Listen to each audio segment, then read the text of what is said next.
उभारला हात जगी जाणविली मात, देव बैसले सिंहासनी आल्या याचका पुरे धनी, एकाच्या कैवाडे उगवे बहुतांचे कोडे, देव बैसले सिंहासनी आल्या याचका पुरे धनी, दोही ठाई तुका नाही पडो देत चुका, देव बैसले सिंहासनी आल्या याचका पुरे धनी, विठोबा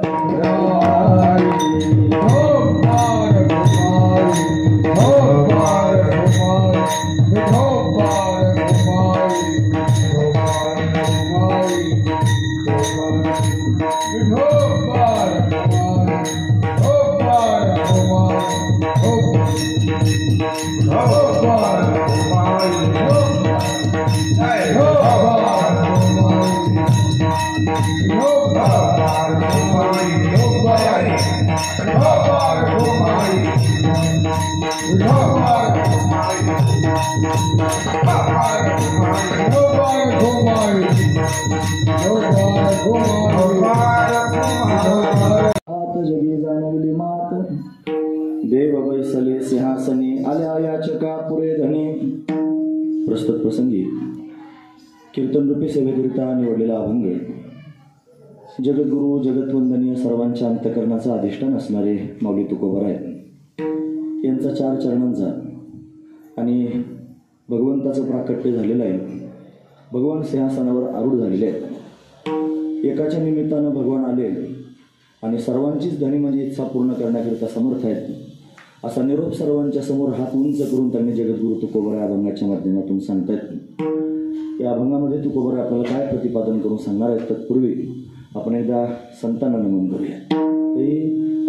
श्री संतांची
श्री संतांच्या माथा चरणावरी साष्टांग हे करी दंडवत, विश्रांती पावलो सांभाळा उत्तरी वाढले अंतरी प्रेम सुख, उभारिला हात जगी जाणविली मात, देव बैसले सिंहासनी आल्या याचका पुरे धनी. प्रस्तुत आदरणीय हरिभक्तीपरायण श्री पोळकाका त्यांचा परिवार या सर्वांनी मिळून भगवान पांडुरंग परमात्मा, भगवती रुक्मिणी माता आणि माऊली महावैष्णव भगवान ज्ञानोबराय यांच्या मूर्तीची प्राणप्रतिष्ठा आज केलेली आहे. ती प्राणप्रतिष्ठा संपन्न झालेली आहे. पूजनीय, वंदनीय, प्रातस्मरणीय गुरुवर्य डॉक्टर बाबा समोर त्यांनी बसलेले आहेत. त्यांच्या हस्ते कलशारोहण त्यांनी सोहळा संपन्न झालेला आहे. मूर्ती प्राणप्रतिष्ठा झाली, कलशारोहण सोहळा त्यांनी संपन्न झाला आणि त्या निमित्तानं असणारी ही भगवंताची कीर्तनरूपी सेवा आहे. आज काही आगळी वेगळीच असणारी सेवा आहे महाराज. म्हणजे माझ्या भाग्यात रोजच सेवा करायला मिळते, पण आजची काही वेगळीच सेवा आहे. खरं तर पोळकाकांच्या ऋणातून मला उतारे होताच यायचं नाही असं मला वाटायला लागलं. कारण प्रत्यक्ष भगवान विटेवरती उभे आहेत आणि प्राणप्रतिष्ठा करण्याकरिता त्यांनी आमंत्रित केलेलं आहे. हे एक सौभाग्यच आहे. त्यात पुन्हा त्यांनी आदरणीय श्री डॉक्टर बाबा समोर बसलेले आहेत. बऱ्याच वर्षांनंतर त्यांच्यासमोर सेवा करण्याचा योग आहे. आळंदीत एकदा गुरुजींच्या मंदिरामध्ये बाबासमोर बसले होते कीर्तन ऐकण्याकरिता. त्याच्यानंतर आजच मला असं वाटतं बऱ्याच वर्षानंतर मागच्या अधिक मासात कधी त्यांनी सेवा झाली होती. त्याच्यानंतर आज समोर डॉक्टर बाबा बसलेले आणि आदरणीय श्री गोडसे महाराज भगोरे महाराज हे त्यांनी भजन म्हणण्याकरिता उभे आहेत ना. हे म्हणण्याकरिता उभे आहेत म्हणजे सगळं महाराष्ट्रच म्हणण्याकरिता उभं आहे. सगळेच म्हणणार लोक एकत्र आले. आणि गोपाळ बाबा समोर बसलेले आहेत, प्रत्यक्ष निळोबर आहेत, त्यांच्या रूपानं आहेत, अरुण महाराज आहेत. ही सगळीच मंडळी त्यांनी उपस्थित आहेत आणि फार श्रद्धेनं त्यांनी समोर बसलेले आहेत. सगळंच वातावरण जसं गोड आहे. महाराज फार गोड मृदंग मुलगा वाजवत आहे. भाऊ म्हणायचे, भाऊ म्हणजे वैकुंठवासी हरिभाऊ महाराज दाताळकर. ते त्या राम महाराजांना म्हणायचे, राम तुझे हात आहेत ना असं वाटतं पोटात घालून ठेवावेत. काय राम गाजाळनं म्हणायचे, तुझे हात पोटात घालून ठेवावेत. तसं गाव गोड मृदंग वाजतोय, सिस्टीम चांगली आहे, सगळं चांगलं आहे. फक्त आता मला तुमची सेवा सर्वांच्या समोर त्यांनी चांगली करत आली म्हणजे पुरे झालं. 2 तास भगवंताचं चिंतन करायचंय. आज प्रसंग असाच आहे की भगवान विटेवरती उभा आहे. जगद्गुरु तुकोबराय त्याला सिंहासन म्हणतात आणि सिंहासनावर देव त्यांनी आरूढ झालेला आहे आणि सर्वांकरिताच प्रत्यक्ष प्रगट झालेला. हा निरोप सांगण्याकरिताच तुकोबरायांचा अशा पद्धतीने अट्टहास आहे. नवे नवे निरोप सांगण्याकरिताच आलेले आहे. ते म्हणले, तुका म्हणे माझं धाडिले निरोपा मार्ग हा सोपा सुखरूप, म्हणून सुखरूप असणारा हा मार्ग सांगण्याकरिताच तुकोबराय आले. नवे वैकुंठातून आले महाराज. आम्ही वैकुंठवासी आलो याचे कारण असे, बोललेले जे ऋषी साच भावे वर्ताया. शेवटचं चरण त्याचं असं आहे, विठू भक्तीचा डांगोरा करिका सीदाराला, तुका म्हणे करा जय जयकार आनंदे. भक्तीचा डांगोरा पिटण्याकरिताच आले. ते सर्वांना त्यांनी भगवंताच्या भक्तीला लावण्याकरिताच आले महाराज. त्यांचं प्राकट्यच तेवढा करत आहे. संतांचा अवतार आहे, संतांचं चरित्र आहे. संत लीला करतात. जगद्गुरु तुकोबराय लीला करेल. लीला म्हणावं कशाला हा जर प्रश्न कोणाला उद्भवला तर लीला म्हणजे काय. भाऊ आमचे म्हणायचे, ते म्हणायचे की कोणतंही कर्म करण्याच्या आधी कोणत्याही प्रकारचा स्वार्थ नसावा आणि कर्म पूर्ण झाल्यानंतर कोणत्याही प्रकारचा अभिमान होऊ नये, त्याला लीला असं म्हणतात. पण दोघेच लीला करतात. एक देव लीला करतात आणि संत लीला करतात. फार महत्वाची गोष्ट आहे.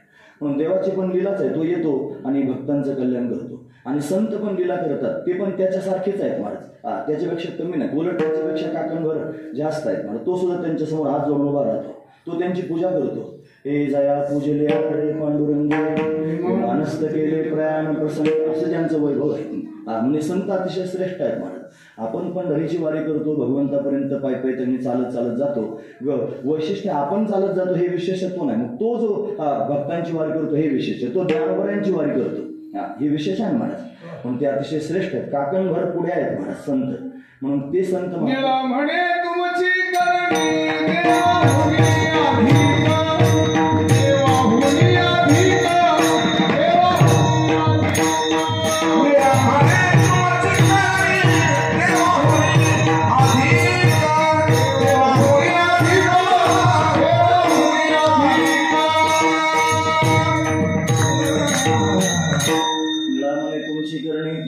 देवाहुनी अधिक, देवापेक्षा जास्त आहे हो खरोखर.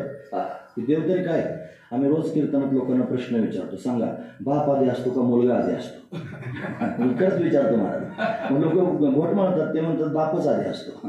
पण मग ते बाप आधी म्हणणं बऱ्याच लोकांचं उत्तर एकच येतं, बाप आधी असतो. पण माझं म्हणणं असं आहे, बाप आधी नसतो, आधी मुलगाच असतो. मुलगा जर झाला नाही तर बाप कोणाचा होईल. आधी मुलगा व्हावा लागेल. मुलगा झाल्याशिवाय बाप कोणाला म्हणायचं, आधी मुलगा मग बाप. मग हे झालं की मग दुसरा प्रश्न विचारायचा, सांगा देव आधी असतो का भक्त आधी असतो. मग लोक परत बुच करतात. लोक म्हणतात देव आधीच असतो. देव आधी नसतो, देव आहेच ना महाराज. त्याला कोण रिजेक्ट करणार आहे. तो आहेच, काल होता, आज आहे, उद्या पण आहे. तो त्यांनी अबाधित आहे, हा महत्वाचा विचार आहे. पण त्याला देव करणारे जर कोण असतील तर भक्त आहेत. आधी भक्त आले ते म्हणजे हा देव आहे.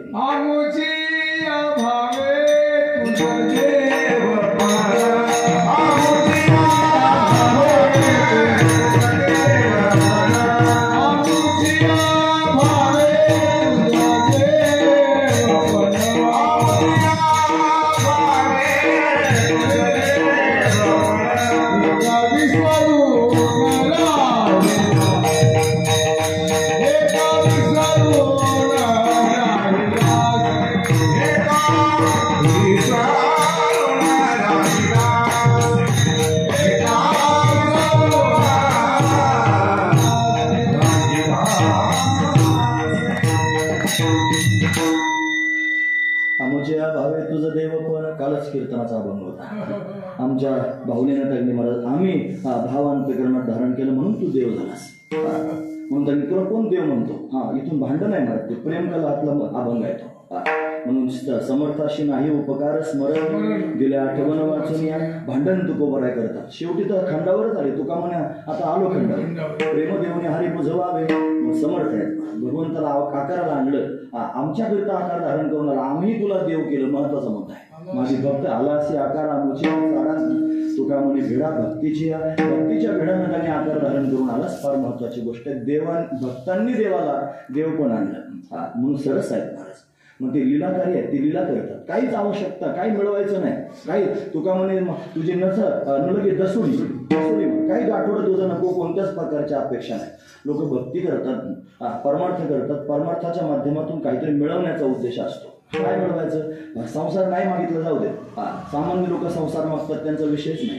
पण लोक त्यांनी परमार्थ करणारे लोक अपेक्षा करतात देवाच्या माध्यमातून सुख प्राप्त करून घ्यायचं. देवाच्या माध्यमातून प्रेम प्राप्त करून घ्यायचं.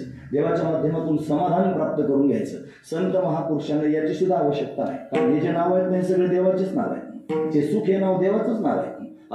प्रेम हे देवाचं प्रेम अवतार आहे महाराज. तो कृष्ण प्रेम अवतार आहे. समाधान हे देवाचंच नाव आहे. फार महत्वाची गोष्ट. देवाला तरच समाधान. अन्य कशानंच समाधान प्राप्त व्हायचं नाही. म्हणून सुख स्वतंत्र मागायची आवश्यकता नाही. प्रेम स्वतंत्र मागायची आवश्यकता नाही. समाधान स्वतंत्र मागण्याची आवश्यकता नाही. देव मागायची आवश्यकता आहे. देव जर त्यांनी मागितला तर मग निश्चित त्यांनी महाराज या सगळ्या गोष्टी पायावर लोटांगण घालतील. कोणतीच अपेक्षा अंतगणात नसावी. संतांच्या अंतगणात काहीच अपेक्षा नाही. जगद्गुरु तुकोबराय ज्ञानोबरांकडे जर पाहिजे तर काहीच मागायचं नाही. काहीच मिळवायचं नाही. देव त्यांनी प्राप्त झाला तोच पाहिजे. तो माझं व्हावा तो माझं व्हावा वेळोवेळा व्हावा. पांडुरंग ज्ञानोबरानंतर दुसरं काहीच नको आहे. त्याला पाहिलं त्याची प्राप्ती झाली. हा सगळा संसार सफळ झाला. हे आजी संसार सुफळ झाला. आजी संसार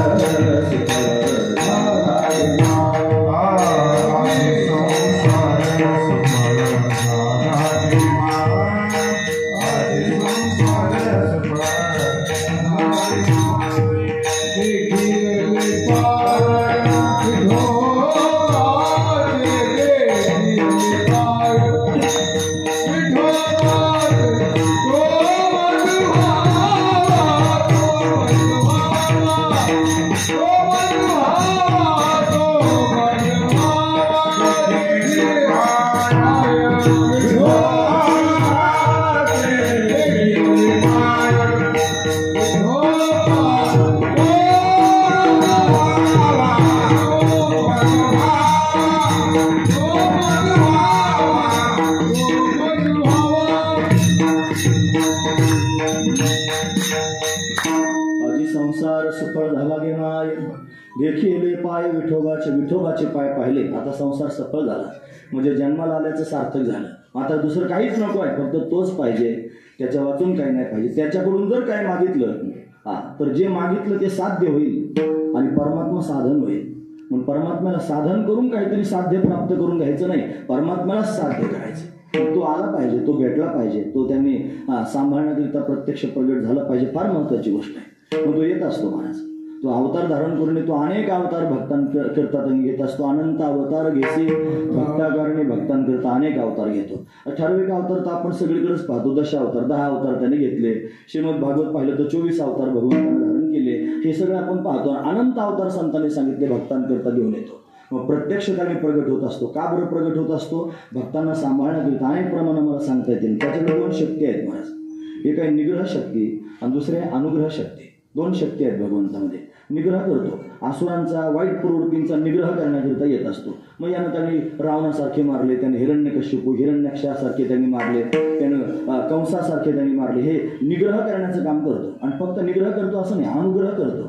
अनुग्रह करतो म्हणजे काय. भक्तांचा सांभाळ करतो. भक्ता राखे पायापाशी भक्ता राखे पायापाशी भक्ता राखे पायापाशी भक्ता राखे पायापाशी दुर्जनाशी संहारी संहारी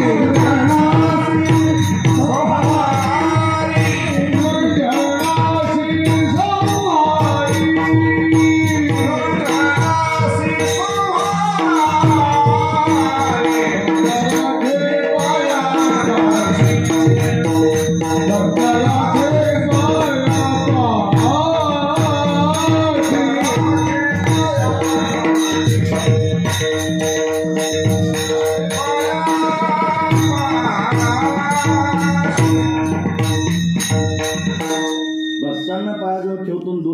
संहार करतो. दुर्जनांचा संहार करणं म्हणजे निग्रह करणं आणि भक्तांना पायाजवळ ठेवणं म्हणजे त्यांच्यावर अनुग्रह करणं. भगवान विशेष असणारं रूप धारण करून इथून भक्तांना सांभाळतो महाराज. पण देव येत असतो याची शाश्वती आपल्या अंतःकरणात असली पाहिजे.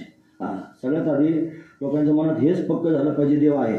तर हे सांगायची गरज आहे महाराज. लोक खरंच माझं जर खोटं वाटत असेल महाराज, आताच कोरोनाचा झंझावात निघून गेला. बऱ्याच लोकांनी 50-50 वर्षाच्या माळा गळ्यात घातल्या तर काढून टाकले. जर खरंच देव आहे शाश्वती मनात असती तर माळ काढली असती का? नसती काढली. का बरं काढली? देव आहे शाश्वतीच नाही म्हणा. हा महत्वाचा विचार. मग ज्याला परमात्म्यापर्यंत जायचं, देव यावा असं वाटत असेल ना, त्यांनी काही सूत्र लक्षात घेतले पाहिजे. सगळ्यात पहिलं सूत्र देव आहे, आत्मविश्वास अंतःकरणात धारण केला पाहिजे. नंबर 2, देव त्यांनी येत असतो, भेटत असतो, हा मुद्दा लक्षात घेतला पाहिजे. मला पण देव भेटू शकतो हे पण लक्षात घेतलं पाहिजे. नाही तर मग देव येतो, ज्ञानोबरांना भेटला, तुकोबरांना भेटला, संतांना भेटला, मला कसं काय भेटेल अशी भावना जर पोटात असेल ना महाराज, मग तो परमात्म्यापर्यंत जाऊ शकतो. तो मला पण भेटू शकतो. इथं बसलेल्या प्रत्येकानं मनात भावना निर्माण केली पाहिजे की देव मला पण भेटू शकतो. फक्त त्यांनी भेटू शकतो एवढं नाही, भेटायची इच्छा निर्माण झाली पाहिजे. चौथा मुद्दा, इच्छा निर्माण झाली पाहिजे. फक्त इच्छा असून काय उपयोग आहे? प्रयत्न केले पाहिजे. आणि ते प्रयत्न इथपर्यंतच आपलं काम आहे. देव आहे, देव भेटत असतो, मला पण भेटू शकतो, मला देवाच्या भेटीची इच्छा आहे आणि मी देवाच्या भेटीकरिता प्रयत्न करतो. 5 मुद्दे आपल्याकडचे आहेत, 2 मुद्दे देवाकडचे आहेत. एक भगवंताचा अनुग्रह, म्हणजे त्याने कृपा करावी लागेल आणि मग त्याचा साक्षात्कार, मग तो साक्षात्कार करण्याकरिता प्रत्यक्ष प्रगट होईल. हे 2 त्याच्या हातातले मुद्दे आहेत. म्हणून आपण आपल्या बाजूने त्याने महाराज तटस्थ राहिलं पाहिजे. आपण मनात आत्मविश्वास ठेवला पाहिजे. देव आहेच, देव भेटतच असतो, मला पण भेटू शकतो. जसं स्वातंत्र्यपूर्व काळामध्ये टिळकांनी प्रतिज्ञाच केली होती, स्वातंत्र्य हा माझा जन्मसिद्ध हक्क आहे आणि तो मी मिळवणारच. तसं भगवंताचं दर्शन प्राप्त करून घेणं माझा जन्मसिद्ध हक्क आहे आणि तो मी मिळवणारच, अशी प्रतिज्ञाच जणू काय आपण केली पाहिजे. तर आपल्याला परमात्म्यापर्यंत जाता येईल. इच्छा असली पाहिजे. संसार मिळवण्याची कशी इच्छा पोटात निर्माण होते? बायको करायची इच्छा होते, मुलगा भावाची इच्छा होते, घर बांधावाची इच्छा होते. फक्त इच्छा होऊन चालत नाही, प्रयत्न सुद्धा करतात लोक. मुली पाहायला जातात, मग पुढे आणखी त्यांनी सगळे प्रयत्न करतात. घर बांधायचं असले की मग त्याला आर्किटेक्टकडे जातात, इंजिनियरकडे जातात, प्लॅन तयार करून घेतात. मग त्यांनी ते घर बांधून तयार होत असतंय. हे सगळं करण्याकरिता प्लॅन करावा लागतो. तसं परमात्मा प्राप्त करून घेण्याकरिता सुद्धा काहीतरी प्लॅन करावा लागेल ना. बिगर प्लॅन करता परमात्मा कसा प्राप्त होईल?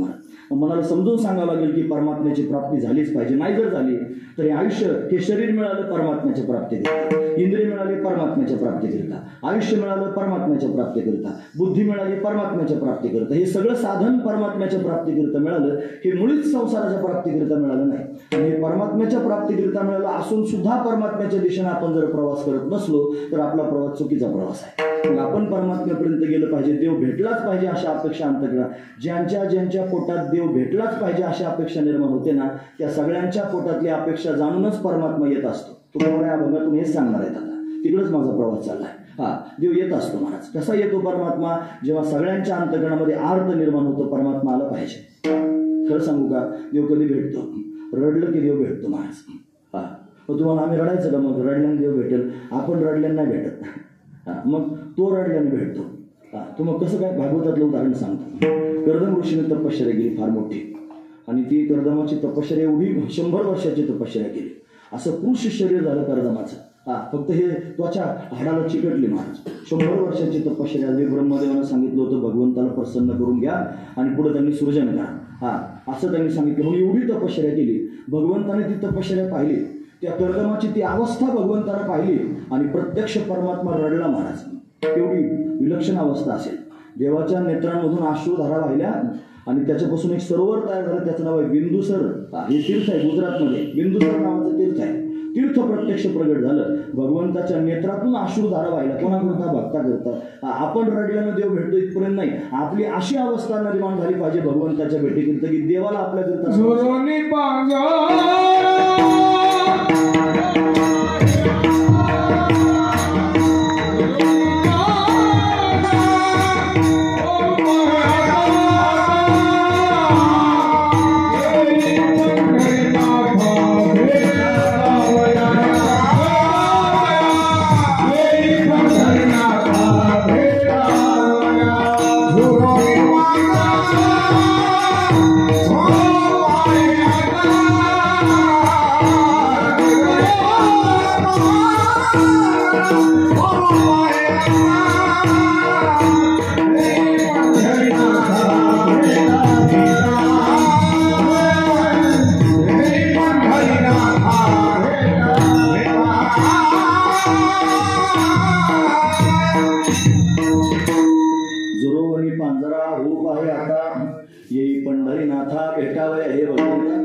पांजरा म्हणजे मरतुकडा, पांजरा म्हणजे मरतुकडा, झुरून झुरून मरतुकडा झालो देवा. कधी येशील रे भेटणं, कधी कृपा करीसी नेणे मज दिवा दिनाचे धावणे, कधी प्रत्यक्ष प्रगट होशील. वाट पाहतात महाराज वाटोली, पाहता शिनले डोळले दाविसे पावले कैव डोळा, तुमाय माऊली कृपेची सावली, विठ्ठले पाहिली वास तुझी. तो प्रत्यक्ष प्रगट होत असतो. वास्तविक पाहता तो सच्चिदानंद स्वरूप आहे, तो निर्गुण आहे. त्याचं स्वरूप ज्ञानोबराय सांगतात. सत्य ज्ञान आनंद गगनाचे प्रावरण, नाही रूप नाही वर्ण नाही गुण जेथे. तो आपण रोज त्या निरूपाचा अभंग म्हणलं की म्हणतात तो हा हे तो हा काय, हे तो म्हणणं म्हणजे स्वरूप लक्षणानं सांगायचं, आणि हा म्हणणं म्हणजे तटस्थ लक्षणानं सांगायचं. स्वरूपानं सच्चिदानंद रूप असणारा जो परमात्मा आहे, जो निर्गुण आहे, निराकार आहे. तुका म्हणे नभा परता अनुसाही गाभा. म्हणून त्यांनी नभापेक्षाही परता म्हणजे व्यापक आहे, आणि अणुपेक्षाही सूक्ष्म आहे. तो सच्चिदानंद घन आहे, तो प्रत्यक्ष ब्रह्म आहे. हा महत्वाचा विचार आहे. पण तो त्यांनी सच्चिदानंद घन असणारा परमात्मा कशानंच आकळला जात नाही, कशानंच हाताला येत नाही. तो जर आकळायचाच असेल तर त्याच्याकरता एकच साधन आहे महाराज, त्याचं नाव आहे भगवंताची भक्ती. भाव बळे आकारे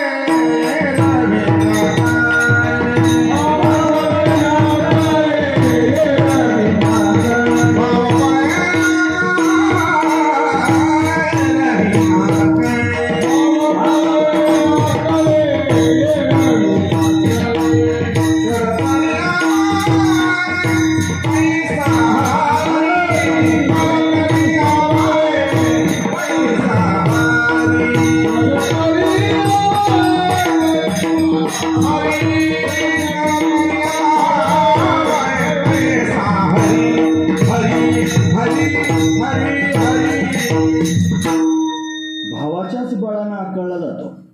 साधू संतांनी भावाच्याच बळानं आकळलं. तुकोबराय म्हणतात, हागे माझा अनुभव भक्ती भाव भाग्याचा.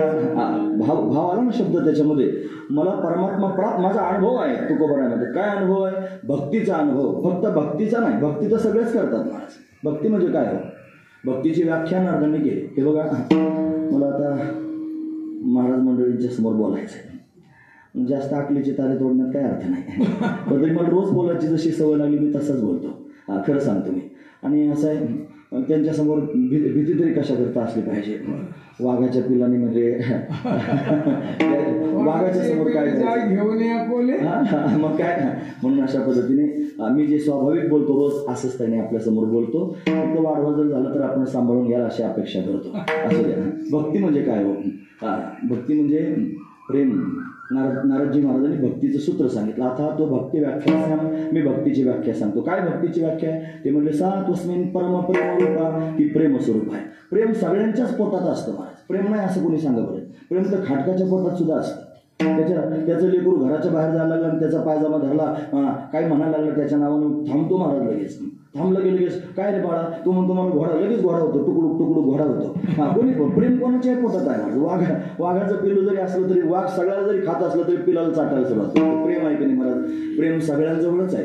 फक्त हे प्रेम जिथं आपण ठेवू ना तसं प्रेमाला नवीन नाव प्राप्त होतं. हा महत्वाचा विचार. आपण आपल्या अंतकरणातलं प्रेम जर एखाद्या व्यक्तीवर करू लागलो तर प्रेमाला नाव येतं मोह. प्रेमाचं नाव आहे मोह. आपण आपल्या अंतकरणातलं प्रेम जर एखाद्या वस्तूवर करू लागलो तर त्या प्रेमाला नाव येतं आसक्ती. व्यक्तीवर केलेल्या प्रेमाला म्हणायचं मोह, वस्तूवर केलेल्या प्रेमाला म्हणायचं आसक्ती, आणि भगवंतावरच केलेल्या प्रेमाला म्हणायचं भक्ती. यातला च नाही काढायचा. हा च काढला की घोटाळा होईल. भगवंतावरच केलेलं जे प्रेम आहे त्याला भक्ती असं म्हणतात. म्हणून भक्ती केली, फक्त भक्ती केली. म्हणजे त्यांनी भगवंतावर प्रेम करायला सुरुवात केली, भक्ती केली.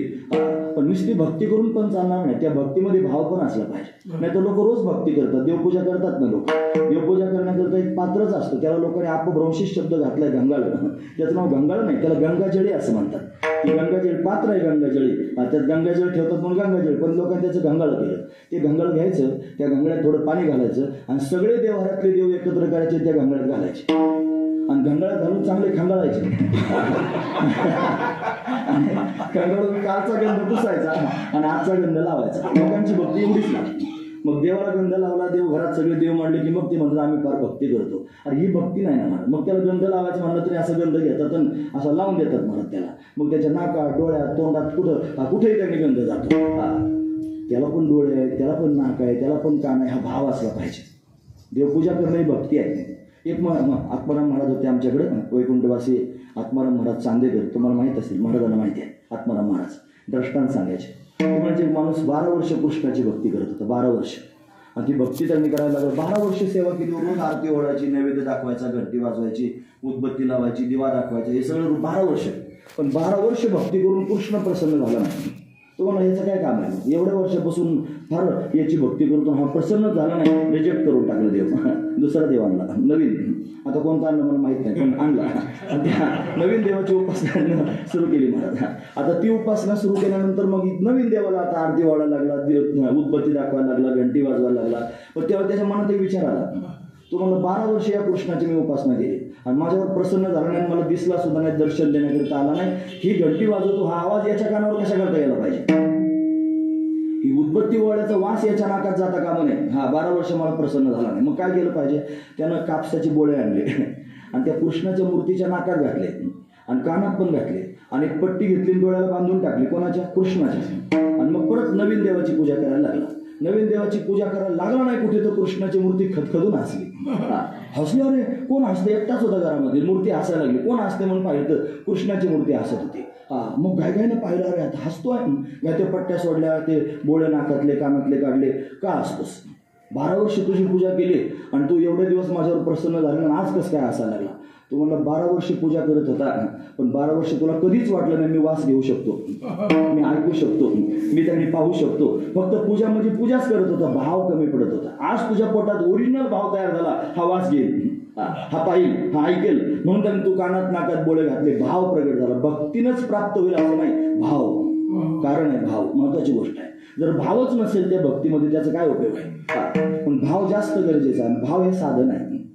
पण भक्तीच्याच मापानं देवाला मोजता येतं. हा मुद्दा त्यांनी चालला होता की तो अनंत आहे, त्याला मोजता आहे. भक्तीच्या मापे मोजे तो अनंत. इतर आम्ही तत्वतानं मोजतो, तत्वता इतर मापाने मोजता येत नाही. मग सगळं शास्त्र त्याच्याकरताच आहे.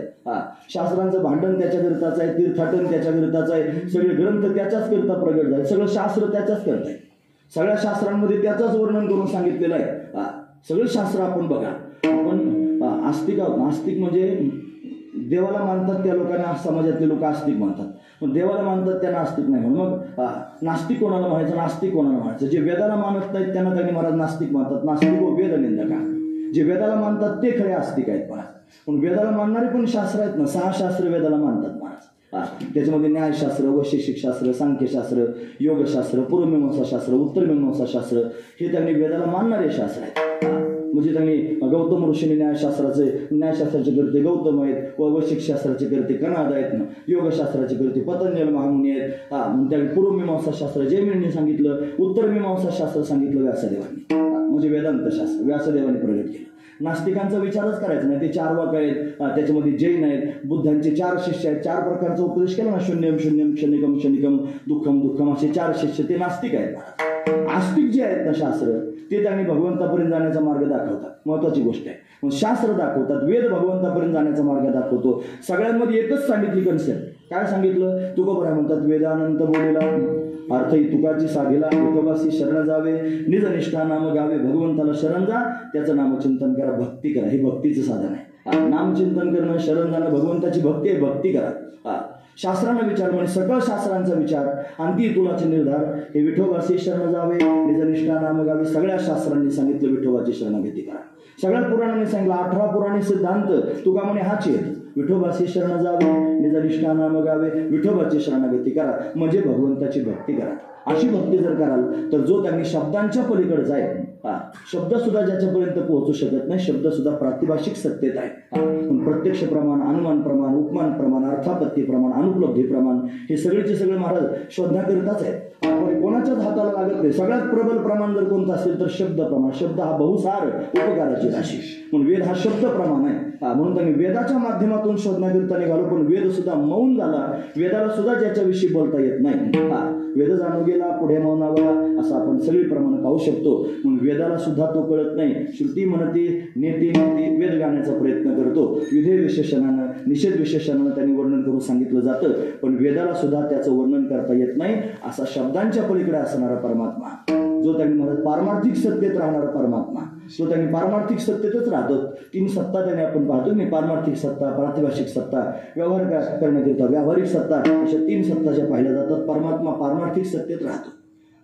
ज्ञानोबारायांनी अमृतानुभवाच्या पहिल्याच प्रकरणामध्ये हे जगत निर्माण झालं त्याच्याविषयी त्यांनी बोलत असताना शिवशक्ती समावेशनाचं वर्णन करताना म्हणले, ऐसे ये निरुपाधिके जगाची जी जनिके तो बंदिली म्यामुळे देवोदेवी निरुपाधिक तत्व सांगितले. 2 निरुपाधिक, ऐसे निरुपाधिक. का निरुपाधिक म्हणलं? पण तो परमात्मा पारमार्थिक सत्तेत राहतो आणि प्रकृती प्रातिभाषिक सत्तेत राहते. हिची उपाधी त्याला नाही आणि त्याची उपाधी तिला नाही. दोघं त्यांनी महाराज निरुपाधिक आहेत.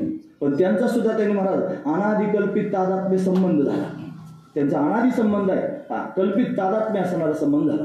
आणि त्या अनादिकल्पित तादात्म्य संबंधाच्या माध्यमातून गुरुजी म्हणायचे, आमचे भाऊ सांगायचे, बरं भाऊ गुरुजींकडे फार वर्ष शिकत होते. तुम्ही भाऊंना पाहिलं होतं. म्हणजे 1958 पासून तर 70 पर्यंत त्यांनी महाराज भाऊंनी आणि गुरुजींकडे त्यांनी अध्ययन केलं. भाऊ म्हणजे पंढरीनाथ महाराज देवकर, तुम्ही ऐकलं असेल, पांढऱ्या पेटवाले बाबा होते. आणि बाळकृष्ण महाराज भोंदेबाबांच्या दिंडीत कायम असायचे महाराज. तुमचं जर तिथं जाणं होत असेल तर ते फार कडक होते, भीष्माचार्यच होते. आमच्या नगरकर त्यांना भीष्माचार्यच म्हणायचे. असं त्यांचं वैभवच होतं फार. आणि थोटी करायचे महाराज. एक जण म्हणला, कावळा काय आपला बाप असतो का? प्रवचनात म्हणला, कीर्तनकार बुवा होता, त्याची लांबलचक दाढी वाढलेली होती आणि तो म्हणला, कावळा काय आपला बाप असतो का? हे जरा धर्मप्रेमी होते जास्त. मग चांगलं आहे का एका चांगल्या मार्गाने. आणि म्हणजे हे काय भांडणं लावून द्यायचं काम आहे? म्हणजे नुसतं धर्मावर बोलतात आणि असं करतात आणि सगळ्या लोकांमध्ये भांडणं लावायचे. त्याच्याकडे गेलेच महाराज ते. त्याला म्हणजे काय रे, चांगला मोठा महाराज होता, मी कशाला त्याचं नाव सांगू, पण चांगला होता महाराज. आणि असं त्याने महाराज होता. आणि त्याला म्हणले, का रे झाड तुला लावता येत नसतं लावू नको, उपटून टाकायचं काम करू नको, लगेच जागेवर ताबडतोब म्हणा. ते वक्तेबाबांच्याच फौजमधले होते. वक्तेबाबांची फौज अशीच होती. म्हणजे एक गेला आणि त्यांच्या पायाजवळ जाऊन बसला वक्तेबाबांच्या. त्यांचं सांगतो बरं मी, ते जसेचे तसे शब्द सांगतो, पायाजवळ बसला आणि तो म्हणला, महाराज काय आता संप्रदायाचा सगळा घोटाळा झाला. हे लोक रामायण भागवतच सांगायला लागले आणि मग हे सगळे लोक ते भागवत कथाच ऐकायला लागले. मग संप्रदायाचं आता कसं व्हायचं? झोपलेले होते बाबा, वक्ते बाबा झोपलेले होते. आणि झोपलेले असताना पायाजवळ त्यांनी बसला होता. फार विद्वान होता, फार विद्वान, महाराष्ट्रामध्ये संप्रदाय फार मानवलेला होता. आणि पायाजवळ जाऊन बसला होता. वक्ते बाबा उठूनच बसले महाराज. उठून बसले आणि त्याच्याकडे रागानं पाहिले, कारण वक्ते बाबा भागवत कथा सांगत होते. आणि त्यांच्या समोर जाऊन म्हणले, भागवत कथेने फार घोटाळा घातला म्हणले. उठ म्हणले, ढोल गांड्या, इथून सुरुवात केली जा रे. आणि मग त्यांचा आवाज पण काढत येतो, पण नको आता.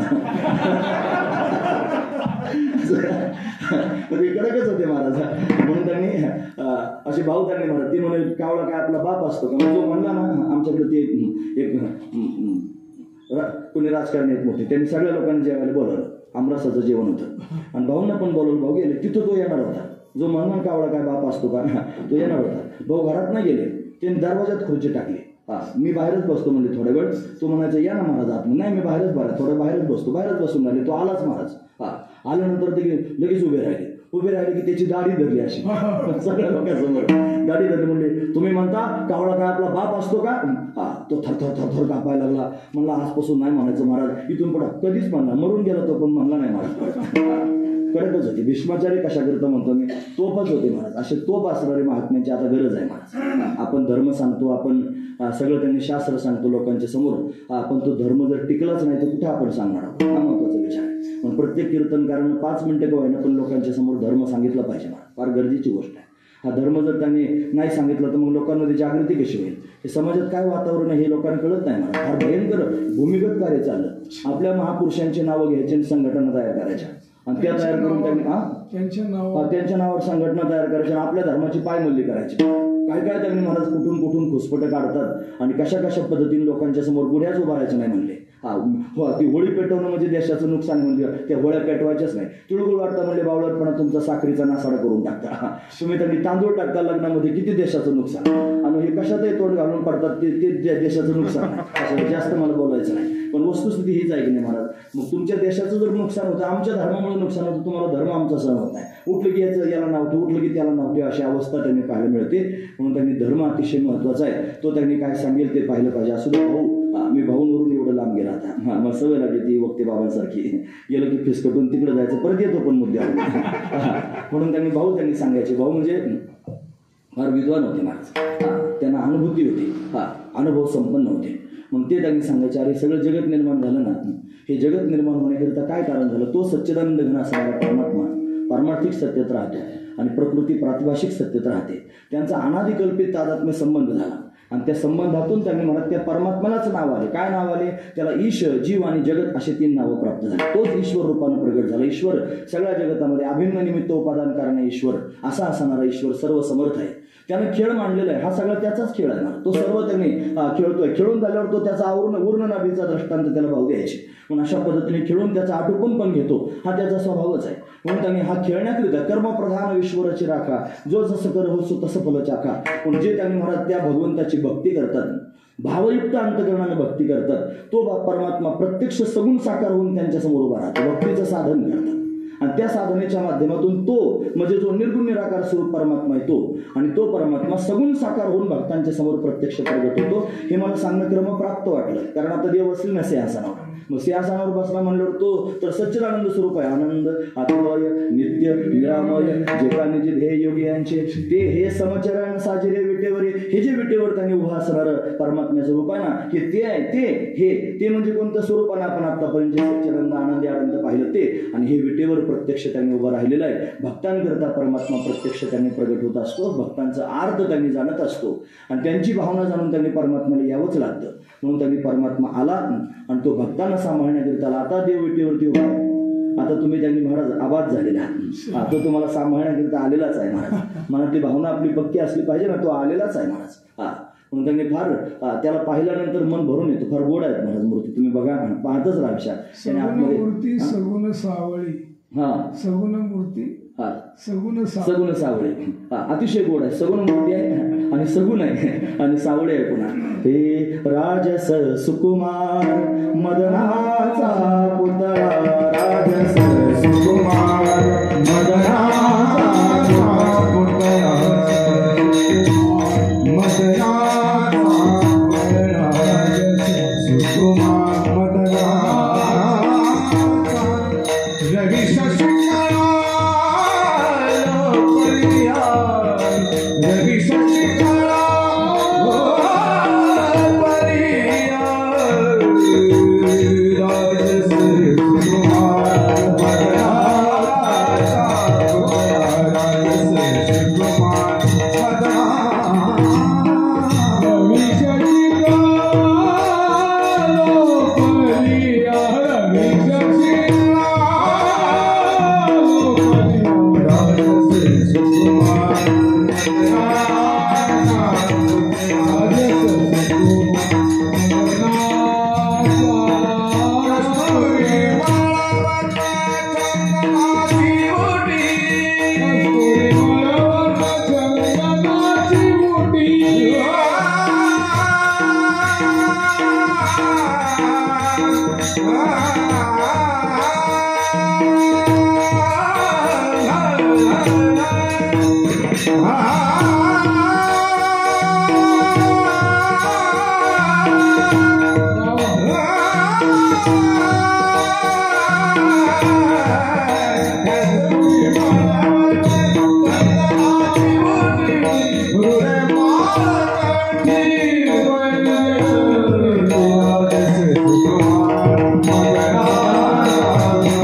गोड आहे महाराज. ते पाहण्याकरिता जीव कासावीस झाला पाहिजे. आम्ही पण म्हणतो, पण असं नाही म्हणतो. ते राजस आम्ही आमच्या मनाचं म्हणतो. त्याचे जे स्वर आहेत ना, मूळचे स्वर, ते स्वर आम्हाला जमत नाहीत. मग हे आमच्या मनातले का ते पण आम्हाला गोड लागतात. आणि सगळ्यात महत्वाचा मुद्दा, अपेक्षा एवढी असते पोटात की देवाला पण ते गोड वाटेल. हे राजस सुकुमार मदनाचा पुतळा, रवी शशिकला लोपली, कस्तुरी मळवट चंदनाची मोठी, कस्तुरी मळवट चंदनाची मोठी. फार गोड आहे महाराज. प्रत्यक्ष त्यांनी उभा राहिला. विटेवर त्यांनी देव आपल्याकरता आला. ही शाश्वती अंतकरणात असली पाहिजे. माझ्याकरता आला आणि प्रत्यक्ष उभा राहिला. अखंड त्याचं चिंतन करावं लागतं तेव्हा येत असतं महाराज. तुकोबराय अखंड त्याचं चिंतन करतात. विटेवरी उभा नीट कटेवरी कर तुका म्हणे हेची आम्हा ध्यान निरंतर. निरंतर हेच ध्यान आहे मला, दुसरं काहीच ध्यान नाही. हे समचरण सरोजम सांद्र नीलामुदाभम जगननीत पाणिम मंडनम मंडनानाम तरुण तुलसीमाला कंधरम कंजनेत्रम सरयधवलहासम विठ्ठलम चिंतयामी. अखंड विठ्ठलाचं चिंतन आहे माझं, म्हणून तर तो येत असतो. महत्वाची गोष्ट आहे, अतिशय सुंदर आहे तो, सावळा सुकुमार आहे. मेघश्याम, मेघ म्हणजे आकाशामध्ये ढग जमतात ना, ढगांचा जसा रंग आहे ना तसा त्याचा रंग आहे महाराज मेघश्याम. त्याचे चरण कर्दळीच्या गाभ्या समान कोमल आहेत. विटेवर समान चरण ठेवून परमात्मा त्याने उभा आहे. त्याच्या पायाची नख स्फटिकासारखी दैदिप्यमान आहेत. त्याच्या चरणामध्ये नुपुर आहेत. चरणीची नुपुरे वाकी गरजती नभा. त्याचा नाद नभापर्यंत जातोय असे त्याने चरणामध्ये नुपुर घातलेले आहेत. त्यानं पिवळा पितांबर धारण केलेला आहे. त्याची कंबर सिंहासारखी लवचिक आहे. त्याचं उदर त्रिवलीनं युक्त आहे. त्याची नाभी अतिशय सखोल आहे. त्याचं वक्षस्थल विस्तीर्ण आहे. त्याच्या छातीवर ब्राह्मणानं मारलेल्या पायाचा ठसा श्रीवत्सलांचन शोभून दिसत आहे. त्यानं 2 हात कमरेवर ठेवलेले आहेत. एका हातामध्ये शंख आहे, एका हातामध्ये पद्म आहे. त्याच्या गळ्यामध्ये त्यांनी महाराज वैजयंती माला आहेत. त्याच्या गळ्यामध्ये कमल पुष्पांच्या माला आहेत. आणि विशेष म्हणजे त्याने गळ्यामध्ये तुळसी माला धारण केलेल्या आहेत. त्याचा कंठ शंखासारखा सुंदर आहे. त्याने कंठामध्ये कौस्तुभ मणी धारण केलेला आहे. त्याच्या मनगटामध्ये दिव्य अलंकार आहेत. त्याच्या दंडामध्ये बाजूबंद त्याने घातलेले आहेत. गळ्यामध्ये शेला घातलेला आहे. त्याच्या मुखकमलाची आभा काही आगळी वेगळीच आहे महाराज. त्याची हनवटी अतिशय मोहक आहे. त्याचे कपोल म्हणजे गाल अतिशय दिव्य आहेत. त्याची नासिका म्हणजे नाक सरळ आहे. त्याच्या भुवया धनुष्याकृती आहेत. त्याचे डोळे कमला समान आनंददायक आहेत. त्याचं उंच असणारं कपाळ आहे. त्या कपाळावर त्याने मलयागिरी चंदन लावलेलं आहे. त्याच्यावर केशराची उटी दिलेली आहे. त्याच्यावर त्याने त्याच्या आवडीचा बुक्का लावलेला आहे. त्याच्या मस्तकावर सोनेरी रंगाचे कुरळे केस आहेत. त्याने मोर मुकुट धारण केलेला आहे. त्याच्या कानामध्ये मकराकार कुंडले आहेत. त्याचे ओठ कुंदरू फुलासारखे लाल आहेत. त्याचे दात रत्नांची ओळी ठेवल्यासारखे सुंदर दिसत आहेत. अतिशय सुंदर असणारा हा परमात्मा राजस आहे, सुकुमार आहे, मदनाचा पुतळा आहे. रवी शशिकळा ज्याच्या समोर त्यांनी लुप्त होऊन जातात असं त्याचं दिव्य असणारं तेज आहे. आणि तो परमात्मा विटेवरती त्यांनी उभा आहे आणि भक्तांकरता आलेला आहे. जो निर्गुण आहे, जो निराकार आहे, जो शब्दांच्या पलीकडचा आहे, कोण्या प्रमाणांचा विषय त्यांनी होऊ शकत नाही. जो त्यांनी मला श्रुती ज्याच्या पुढे त्यांनी मौन होऊन जातात असा असणारा जो सच्चिदानंद घन परमात्मा, तो भक्तांचा अर्थ पूर्ण करण्याकरिता, भक्तांना सांभाळण्याकरिता, भक्तांवर कृपा करण्याकरिता, भक्तांवर अनुग्रह करण्याकरिता, भक्तांना प्रेम देण्याकरिता, भक्तांना सुखी करण्याकरिता, भक्तांना समाधान देण्याकरिता प्रत्यक्ष त्यांनी प्रगट झाला आणि विटेवरती उभा राहिलेला आहे. तो सिंहासनावर त्यांनी विराजमान झालेला आहे आणि सर्वांकरिताच त्यांनी अशा पद्धतीने विराजमान झालेला आहे. ही गोष्ट संतांना कळते महाराज. जगद्गुरु तुकोबारायांनी प्रत्यक्ष त्याला पाहिलं. तो भक्तांकरिता प्रगट झालेला आहे. पण हे सगळ्या लोकांना कळालं पाहिजे. तुम्ही ऐकतात ना सर्वजण, महत्वाचा मुद्दा आहे. तुम्ही माझ्या शब्दांबरोबर प्रवास केला असेल तर तुम्हाला विठोबा दिसला असेल महाराज. खरं कीर्तनामध्ये असं सांगितलं पाहिजे. प्रक्रिया पण कीर्तनात सांगता येतात, पण प्रक्रिया कोण ऐकतं? भाऊ म्हणायचे, गुरुजी म्हणायचे प्रक्रिया सांगाव्यात कीर्तनात, पण त्या कीर्तनातल्या प्रक्रिया कळतात कोणाला? म्हणजे त्यांनी परमार्थ कोणाचा प्रश्न विचारायचे. ते म्हणायचे गरीबाचा का श्रीमंताचा? मग ते लोक कुसबुस करायचे, कोणी म्हणायचं गरीबाचा, कोणी म्हणायचं श्रीमंताचा. मग ते 2 मिनिटं कुसबुस होऊ द्यायचे. मग म्हणायचे ऐका, परमार्थ गरीबाचा नाही, श्रीमंताचा नाही, परमार्थ नजरेचा आहे. ज्याला नजर आली त्याचा परमार्थ. जर नजरच नाही आली परमार्थ तर त्याचा काय उपयोग? भाऊ म्हणायचे नजर आली पाहिजे. ही नजर जास्त महत्वाची आहे मला. परमार्थ नजरेचा. म्हणून परमार्थ करण्याकरिता मूळ ते तत्वज्ञान श्रवण करण्याकरिता परिभाषा कळाली पाहिजे, त्याची नजर असली पाहिजे. त्यांना कुठेतरी जाऊन बसावं लागेल कोणाच्या तरी समोर, घासाघीस करावी लागेल. मोठे बाबा म्हणायचे, मोठे बाबा म्हणजे आम्ही ज्यांच्या पद्धतीने कीर्तन करतो, परमपूजनीय आदरणीय प्रातस्मरणीय संत चरणरथ छगन महाराज मानावरचे बाबा, तुम्हाला माहीत असतील कदाचित. पिंपळनेरला बराच वेळ त्यांनी कार्यक्रमाला येत होते. बाबा थकले आता थोडेसे. म्हणजे तुमच्या माहितीकरता सांगतो, बाबांचा जन्म मुस्लिम समाजात झाला होता आणि मोठ्या बाबांचं कीर्तन ऐकण्याकरिता, मोठे बाबा म्हणजे रघुनाथ महाराज उमरेकर, त्यांचं कीर्तन होतं मिरी गावात. मग त्यांनी संन्यास घेतला होता आणि ते त्यांनी मिरी गावात कीर्तनाला आले. बाबा मुस्लिम समाजात जन्माला आले होते. म्हणजे कीर्तन बघायला जायचं, ऐकायला नाही, कीर्तन बघायचं कसं असतंय. मग बाबांचं नाव फार होतं रघुनाथ बाबांचं. त्याच्यामुळे मग ते बघण्याकरिता गेले. कीर्तन पारावर बसले पाय सोडून बसले. आता कीर्तन बघायलाच गेले होते. ते त्यांना संस्कार नव्हते म्हणत. ते अभंग घेतला होता तरीच शोभे वेडी होय लग्न धडफाडी, काय बोलाचे गौरव आतवरी 2 भाव. अभंग चिंतनाला होता. 2 तासाचं कीर्तन त्याने ऐकलं आणि मुस्लिम समाजात जन्माला युवक, पण एवढा भाव अंतकरणात निर्माण झाला. महाराज बाबांचे पाय धरले. बाबा मला तुमच्याबरोबरच राहायचं. म्हणजे अरे तुझा समाज तुला जगू देईल का? मला बाकीच्याचं काही घेणं देणं नाही, मला फक्त तुमच्या सानिध्यात राहू द्या. बाबा नाही म्हणले सुरुवातीला, नंतर बळजबरी त्यांनी मला हट्टच धरला. बाबांच्या समितीत राहिले, तुकोबारांच्या गाथ्याचे पारायण केले, मग माळ घातली. आणि मग असं करता करता बाबांचे 12 वर्ष चोपदार राहिले मोठ्या बाबांचे. आणि मग त्यांनी 12 वर्ष चोपदारकी केली बाबांच्या बरोबर. मग नंतर कीर्तन करायला लागले. म्हणून आता माझ्यासारखे बरेच आहेत कीर्तनकार. म्हणजे हे जे विठ्ठल रखुमाई भजन घेतो ना, विठ्ठल विठ्ठल घ्यायचं नाही, बुक्का लावायचं नाही, हार घालायचं नाही, ही सगळी बाबांचीच असणारी पद्धत आहे. म्हणून त्यांनी पूर्ण उतरणी द्यायची, फळावरची पद्धत आहे. मग त्या आता बाबांनी आम्हाला दिलंय त्याच पद्धतीने आम्ही चालणार. मग त्यांनी ही त्यांची पद्धत आहे. मोठे बाबा त्यांनी होते ना, रघुनाथ महाराज उंबरेकर, ते म्हणायचे अरे परमार्थ एवढा सोपा नाही रे, त्याच्याकरता फार घासाघीस करावी लागते. त्यांचे शब्द होते, घासाघीस केल्याशिवाय काही समजत नसतंय. म्हणून त्यांनी श्रवण करायचं असेल तर कुठेतरी परिश्रम पण केले पाहिजेत ना. तुम्ही वैकुंठवासी बाळकृष्ण महाराज बोंदे बाबा होते, ते वाकचौरे बाबांकडे शिकायला होते शिर्डीला.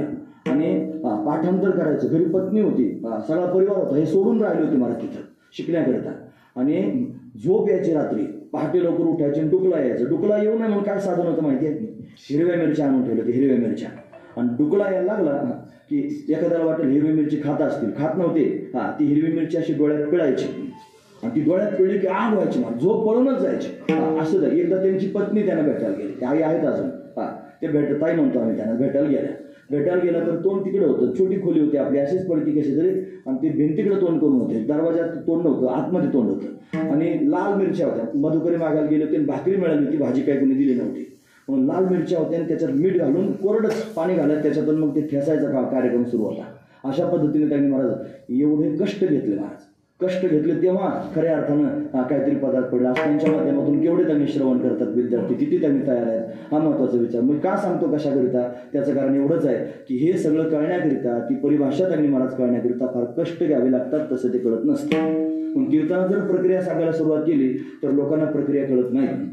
परिभाषा जर नाही कळत तर प्रक्रिया कशा कळतील? मग सांगूच नाही असं नाही, त्याने फार आपली मर्यादा सोडून बाजूला जायचं नाही. भक्ती ज्ञानाविरहित इतर गोष्टी न करा, बाकीच्या गोष्टी करायच्याच नाही.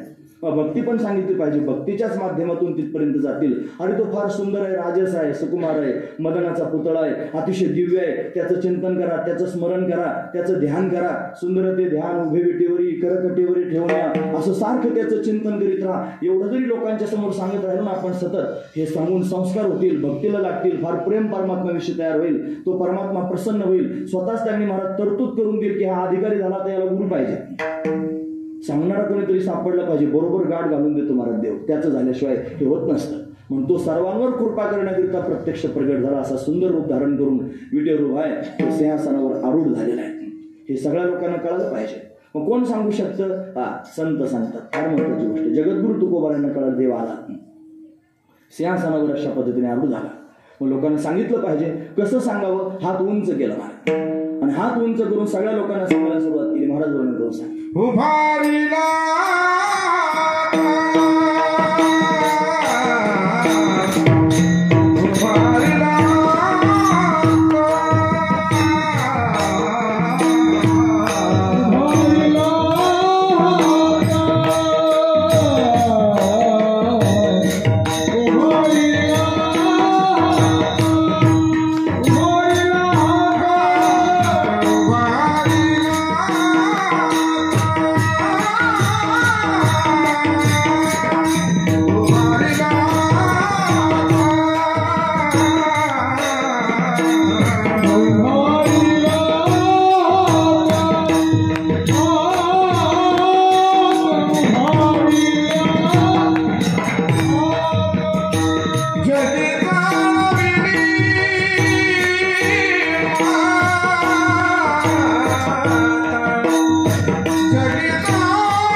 मात म्हणजे गोष्ट सांगितली, बातमी सांगितली. सगळ्या जगाला हात उंच करून बातमी. एखादी बातमी जर प्रकर्षानं सांगायची असेल तर हात उंच करणं प्रघात आहे महाराज. असं इकडे असं सांगा. देव सुद्धा हात उंच करतो महाराज. उभा राहून या कैसा हलवित उभा हो. उभा राहून हात हलवतो महाराज. कशा माझ्याकडे या, मी तुमच्याकरताच उभा आहे. तो म्हणतो सर्व बाहे विठो पालवित आहे. पालवित आहे, बोलावतोय. फार महत्वाची गोष्ट आहे. विठो पालावित आहे. हाक मारतोय सर्वांना. त्यांनी पालावणे म्हणजे बोलावणे. सर्वांना त्यांनी बोलावते. उभा राहून हात उंच त्यांनी करतो, बाहो त्यांनी उंच करतो आणि पालावतो. वेदाला आणि शास्त्रांना जरी जगाला काही सांगायचं असलं ना, त्यांना पण हात उंच करावे लागतात महाराज. म्हणजे त्यांनी वेदशास्त्र उभारी बाह्या सदा. वेद आणि शास्त्र सुद्धा सांगायचं ना, मग हात उंच करावे लागले महाराज. म्हणजे वेदशास्त्राला सांगायचं म्हणलं तरी त्यांना हात वर करावे लागतात. संतांना जरी जगाच्या समोर काही सांगायचं म्हणलं की हात उंच करावे लागतात. आणि देवाला सुद्धा काही सांगायचं म्हणलं की तुम्ही आपण बघा, भारतामध्ये अनेक भगवंताचे ठिकाण आहेत, फार गोड गोड ठिकाण आहेत महाराज. बघा म्हणजे तुम्ही जर त्यांनी उत्तरेला पाहिलं ना, तर तो त्यांनी राजस्थानमध्ये आणि श्रीनाथ रूपाने उभा आहे. श्रीनाथ भगवान. तुम्ही श्रीनाथाची मूर्ती जर पाहिली ना कधी, तर तो समान चरण ठेवून उभा. एक हात त्यानं असा कमरेवर ठेवलेला आहे आणि डावा हात त्यानं असा उंच केलेला आहे. हात उंच केलेला आहे. तो का बरं? आम्ही श्रीमद भागवतात सांगतो महाराज. श्रीमद भागवतामध्ये 12 स्कंद आहेत. त्या 12 स्कंदामध्ये आणि त्याचे जे 2 चरण आहेत ना, पहिला स्कंद आणि दुसरा स्कंद मध्ये पहिले वाङ्मयीन मूर्ती आहे ना, वाङ्मयीन मूर्ती आहे. मग ते मधले सगळे आवड. भगवंताचं दशम स्कंद म्हणजे भगवंताचं हृदय. एकादश स्कंद म्हणजे भगवंताचं मस्तक. आणि 12वा जो स्कंद आहे ना, तो 12वा स्कंद म्हणजे भगवंताला उंच केलेला हात. देव हात उंच करून उभा आहे. म्हणजे काय करतो? हात उंच का केला? तो सर्वांना बोलावतो, माझ्यापर्यंत या, मला शरण या. सर्व धर्मांना परित्याज्य मामेकम शरणं व्रज अहम त्वा सर्व पापेभ्यो मोक्षयिष्यामि मा शुच. मी तुम्हाला मोक्ष प्राप्त करून देईन, तुम्ही काही चिंता करू नका, फक्त माझ्यापर्यंत या. हे सांगण्याकरिता हात उंच केलं. सर्वांना सांगण्याकरिता त्यांनी महाराज हात उंच करणं हे साधन आहे. म्हणून त्यांनी महाराज वेदशास्त्र हात उंच करतात. म्हणून त्यांनी संत सुद्धा हात उंच कर. जगद्गुरु तुकोबराय संत आहेत, त्यांना जगापर्यंत पोहोचायचं, जगाला सांगायचंय की बाबांनो, अरे देव सिंहासनावर आरूढ झालेला आहे. सिंहासनावर त्यांनी बसले, तुम्ही सगळ्यांनी या आणि भगवंताचं दर्शन त्यांनी प्राप्त करून घ्या. देव बैसले सिंहासने उभारीला हात जगी जाणविली मात. सगळ्या जगाला गोष्ट सांगितलेली आहे. काय गोष्ट त्यांनी सांगितली? महाराज म्हणतात देव बैसले सिंहासने. देव सिंहासनावर बसलेला आहे. फार महत्वाची गोष्ट आहे. कशा करता बसला देव? आला, पण कशा करता आला? महाराज वर्णन करून सांगतात. देवा बैसले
सिंहासने. कशाकरिता देव सिंहासनावर आरूढ झाला? त्याचं कारण सांगतात. आल्या याचका. याचक म्हणजे मागणारा. पुरे धनी. धनी म्हणजे इच्छा. आलेल्या याचकाची इच्छा पूर्ण करण्याकरिता देव सिंहासनावर बसलेला आहे. आल्या याचका पुरे धनी. इच्छा पूर्ण करण्याकरिता. आता आलेला कोण कसा असेल काय सांगतात? ज्याचा त्याचा अधिकार स्वतंत्र आहे. समाजामध्ये 2-4 प्रकारचे लोक पाहायला मिळतात. पामर नावाचा वर्ग आहे. तो पण याचक असू शकतो ना महाराज. त्याची याचना त्याच्याच प्रकारची असणार, ज्याला शास्त्र संस्कार नाहीत. आटोनी वेटोनी बांधलेला मुंडासा फिरत असे म्हैसा. म्हैसा कळतो ना? म्हैसा म्हणजे म्हशीचा मुलगा. नाहीच कळत तर तो अंगा. असं त्यांनी खरंच एक समाज असा समाज आहे महाराज. असा आहे की ज्याला काही शास्त्र कळत नाही, ज्याला देव मान्य नाही, धर्म फक्त चंगळवाद, फक्त चारवा काय महाराज. तो त्यांनी खावे प्यावे ल्यावे मस्त त्यांनी असायचं. त्यांनी महाराज भोजनाची भक्ती मरण ती मुक्ती पाखंड्याची. बावन्न हा पाखंडी आहे. अशी पाखंडी त्यांनी समाजात आहेत. मग पाखंडी पण मागतोच ना महाराज, त्याची याचना असतेच ना. हा त्याला सुद्धा तो आल्या याचका म्हणले, ठराविक याचकाचं नाव नाही घेतलं. मग आल्या जे येतील त्यांना प्राप्त करून देण्याकरिता उभा आहे. मग पामर जरी असला तो याचक होऊ शकतो. विषयी पुरुष त्याला पण याचना असते ना. मग तो काय म्हणतो, एक माणसानं फार वारी केली. बरं, साखरे महाराज सांगायचे, वैकुंठवासी किसन महाराज साखरे, त्यांच्याकडून ऐकलं सांगतो. आम्ही गेलो आळंदीला की कधी ऐकायला जायचं म्हणत त्यांचं. ते एक दृष्टांत सांग. ते म्हणायचे, एवढं ऊन वारा पाऊस भूक तहान सगळं सहन करीत एक जण पंढरीची वारी करत होता. 5 वाऱ्या केल्या महाराज. आणि म्हणजे खिटी घातल्यासारख्या वाऱ्या. एवढं कष्ट त्यांनी घेऊन पांडुरंगासमोर त्यांनी जायचं. वारी केली. वारी केल्यानंतर पांडुरंगाच्या समोर जाऊन त्यांनी उभा राहिला आणि हात जोडून त्यांनी पांडुरंगाकडे पाहून फार आर्त स्वरात डोळे त्यांनी भरून आले. आणि तुम्ही ऐकतात ना सर्वजण मत समज, म्हणजे बघा म्हणजे एखाद्याला वाटलं डोळे भरून आले आणि फार अर्थता पोटात निर्माण झाली. वारी त्यांनी केली, फार ऊन सहन केलं, पाऊस सहन केला.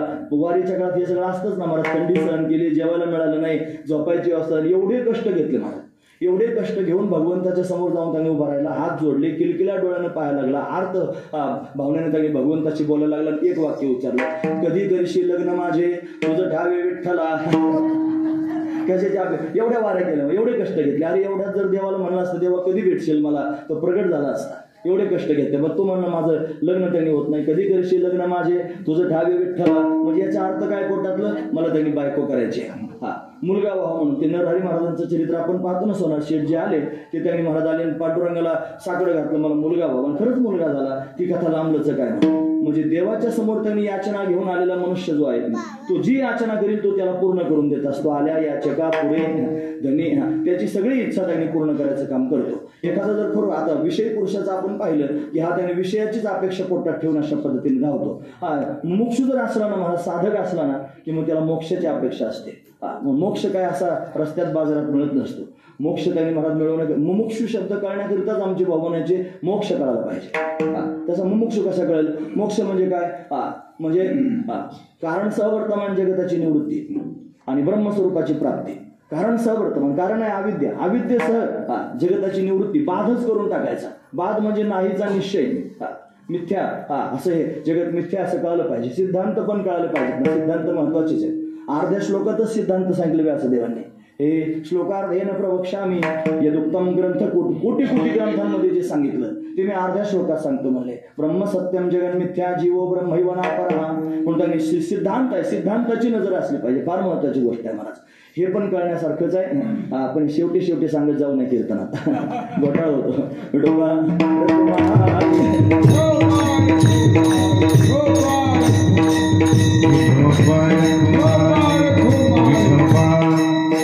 बघा ना, कारण सवर्तमान जगताची मूर्ती, ब्रह्मस्वरूपाची प्राप्ती असं सांगितलं की ज्याला नजर नाही त्याला काही कळत नाही महाराज. त्यातलं सांगू नये असं नाही, उलगडा करून सांगा, उलगडूच सांगा.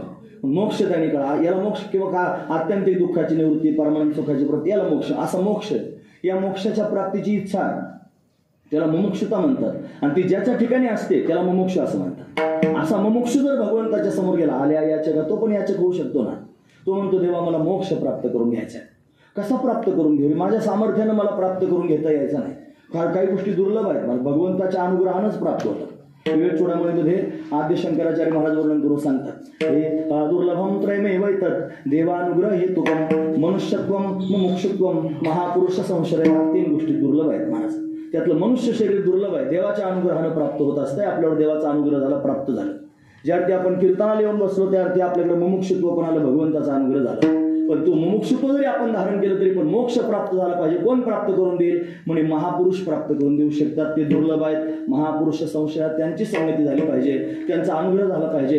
ते ज्ञानपैगा बरवे तरी मणी हाती आणावे, तरी संता या भजावे सर्वस्वी. ते ज्ञानाचा कुरुठा म्हणजे घर, ते सेवा हाची दारवंटा म्हणजे दार. ते स्वाधीन करी सुभटा ओळंगोनी, तरी तन मनो जीवे चरणाशी लागावे. मग ते आपल्याला ते प्राप्त करून देतील. महत्वाची गोष्ट. मग देव काय करणार आहे? देव त्यांनी महाराज कृपा करेल याचकावर आणि त्याला महापुरुषाची भेट घडवून देईल. फार दुर्लभ आहे महाराज महापुरुषाची भेट होणं, महात्म्याची भेट होणं. बहु अवघड आहे संत भेटी, परिजग जेठी करुणा केली. फार अवघड आहे संतांची भेट होणं, पण भगवंतानं कृपा केली. आमचे बाबा म्हणत असतात, बाबा म्हणजे पूजनीय वंदनीय संत चरणरसी छगन महाराज बाळनाथगडावरचे बाबा, ते म्हणतात परिजग जेठी कृपा केली. याचा अर्थ काय करायचा? बहु अवघड आहे संतांची भेट होणं, फार अवघड आहे. पण परमात्म्यानं कृपा केली म्हणजे काय केलं? परमात्म्याने संतांना पाठवून दिलं. असा अर्थ सरळ सरळ आपण पाहिलं तर असाच होतो. देवानं कृपा केली आणि संतांना पाठवलं. तसं नाही. बाबा म्हणतात देवानं संतांना पाठवून दिलं नाही, देव संत झाला हीच भगवंताने केलेली कृपा. तो देव स्वतः संत झाला. तो स्वतः संत रूपाने निळोबरांना भगवान भेटण्याकरिता आलाच. उठ निळा मी तुझ्याकरिता आलो.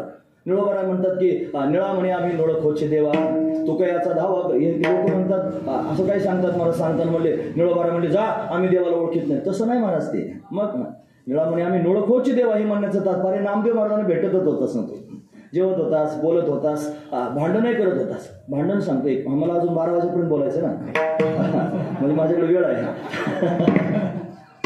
भांडण सांगतो नामदेव महाराजांचं.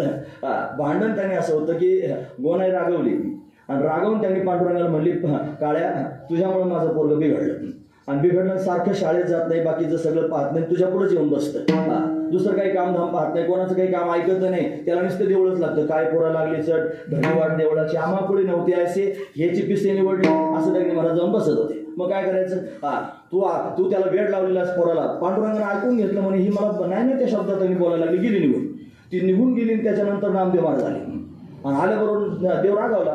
नाम्या घरी जा आता, इथं थांबायचं नाही अजिबात. मी नाही म्हणत बरं देव नामदेव म्हणलं आपण कसं नामे म्हणावं. ते देव म्हणतो. मी देव काय म्हणतो ते सांगतोय. नामे अजिबात इथं थांबायचं नाही, चल चालता हो.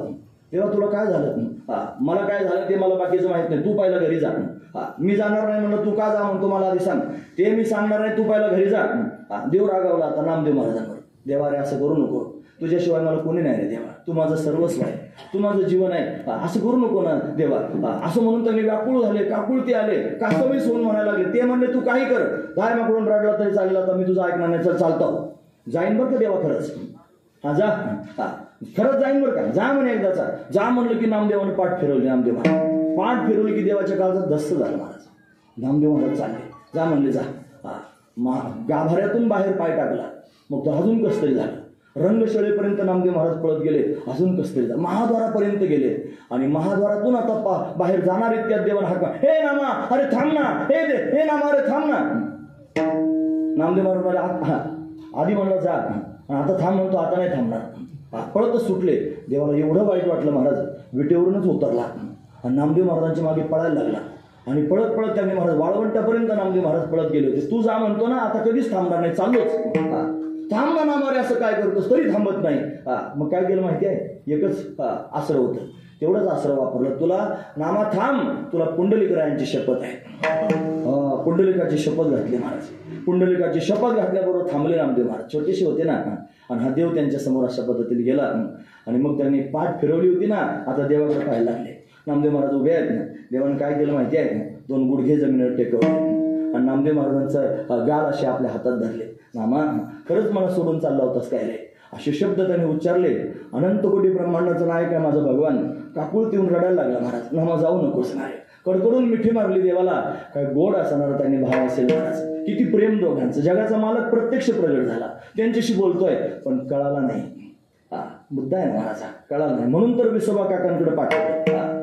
निळोबरा हेच म्हणतात, निळा म्हणे आम्ही नोळख होचे देवा. तू देव आहेस इथपर्यंत ठीक आहे, पण आम्हाला ओळखू येत नाहीस ना रे देवा.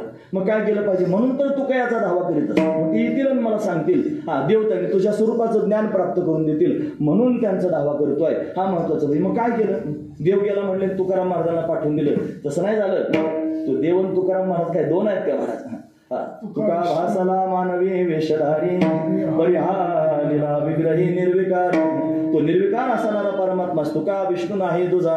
तो परमात्माच त्यांनी तुकोबाऱ्यांच्या रूपानं, तो देवच गेल्यासारखं केलं आणि तुकोबाऱ्यांच्या रूपात प्रत्यक्ष प्रगट झाला. मला हे सांगायचं, भगवंतानं कृपा केली. बहु अवघडा हे संत भेटी परी, जग जेठी करुणा केली. परमात्म्यानं कृपा केली, काय परमात्मा संत झाला आणि संत होऊन अशा पद्धतीने प्रत्यक्ष प्रगट झाला सांगण्याकरिता येऊ लागला. म्हणून सर्वांच्या समोर सांगायला सुरुवात केली. महाराज देव बैसले सिंहासनी, आल्या याचका पुरे धने. म्हणून परमात्मा काय करेल मुमुक्षू समोर आल्यानंतर, हा विषय त्यांनी सुरू आहे आपला. हा याचक आहे तो म्हणतो मला मोक्ष पाहिजे. देव स्वतः संतांच्या रूपानं प्रगट होईल. आपणचे देव होय गुरु, तो देवच गुरु रूपानं प्रत्यक्ष प्रगट होतो. तुकोबारांचे किती गोड शब्द आहेत बघा. ते मग माझ्या विठोबाचा कैसा प्रेम भाव, म्हणजे मी त्यांच्यावर फार प्रेम केलं देवावर, म्हणून त्याचा परिणाम देवानं माझ्यावर प्रेम केलं. तो देव प्रत्यक्ष गुरु रूपानं प्रगट झाला, माझ्याकरिता आला. हा विशेष भाव आहे. पांडुरंगे सत्य केला अनुग्रह, निरसोनी संदेह बुद्धिभेद, जीव शिवा सेज रचिले आनंदे, आवट्यावी पदी आरोहण, निजी निज रूपी निजविला तुका, अनुहत बालका हल्लरुगा. देव गुरु रूपानं आला आणि दिव्य स्थिती प्राप्त करून दिली. प्रत्येक ठिकाणी हा भाव आहे महाराज. ते म्हणतात रक्त श्वेत कृष्ण पीतप्रभा भिन्न, चिन्मय अंजन सुधले डोळा, तेने अंजन गुणे दिव्य दृष्टी झाली, कल्पना निमाली द्वैता द्वैत, देश काल वस्तू भेद मावळला, आत्मा निर्वाळला विश्वाकार, न झाला प्रपंच आहे परब्रह्म, अहम सोहम ब्रह्म कळले, तत्वमसी विद्या ब्रह्मानंदी सांग, त्याची झाला अंग तुका. कशानं झालं? देव गुरु रूपानं प्रगट झाला आणि अंजन डोळ्यात घातलं. रक्त श्वेत कृष्ण पीतप्रभा चिन्मय अंजन सुधले डोळा.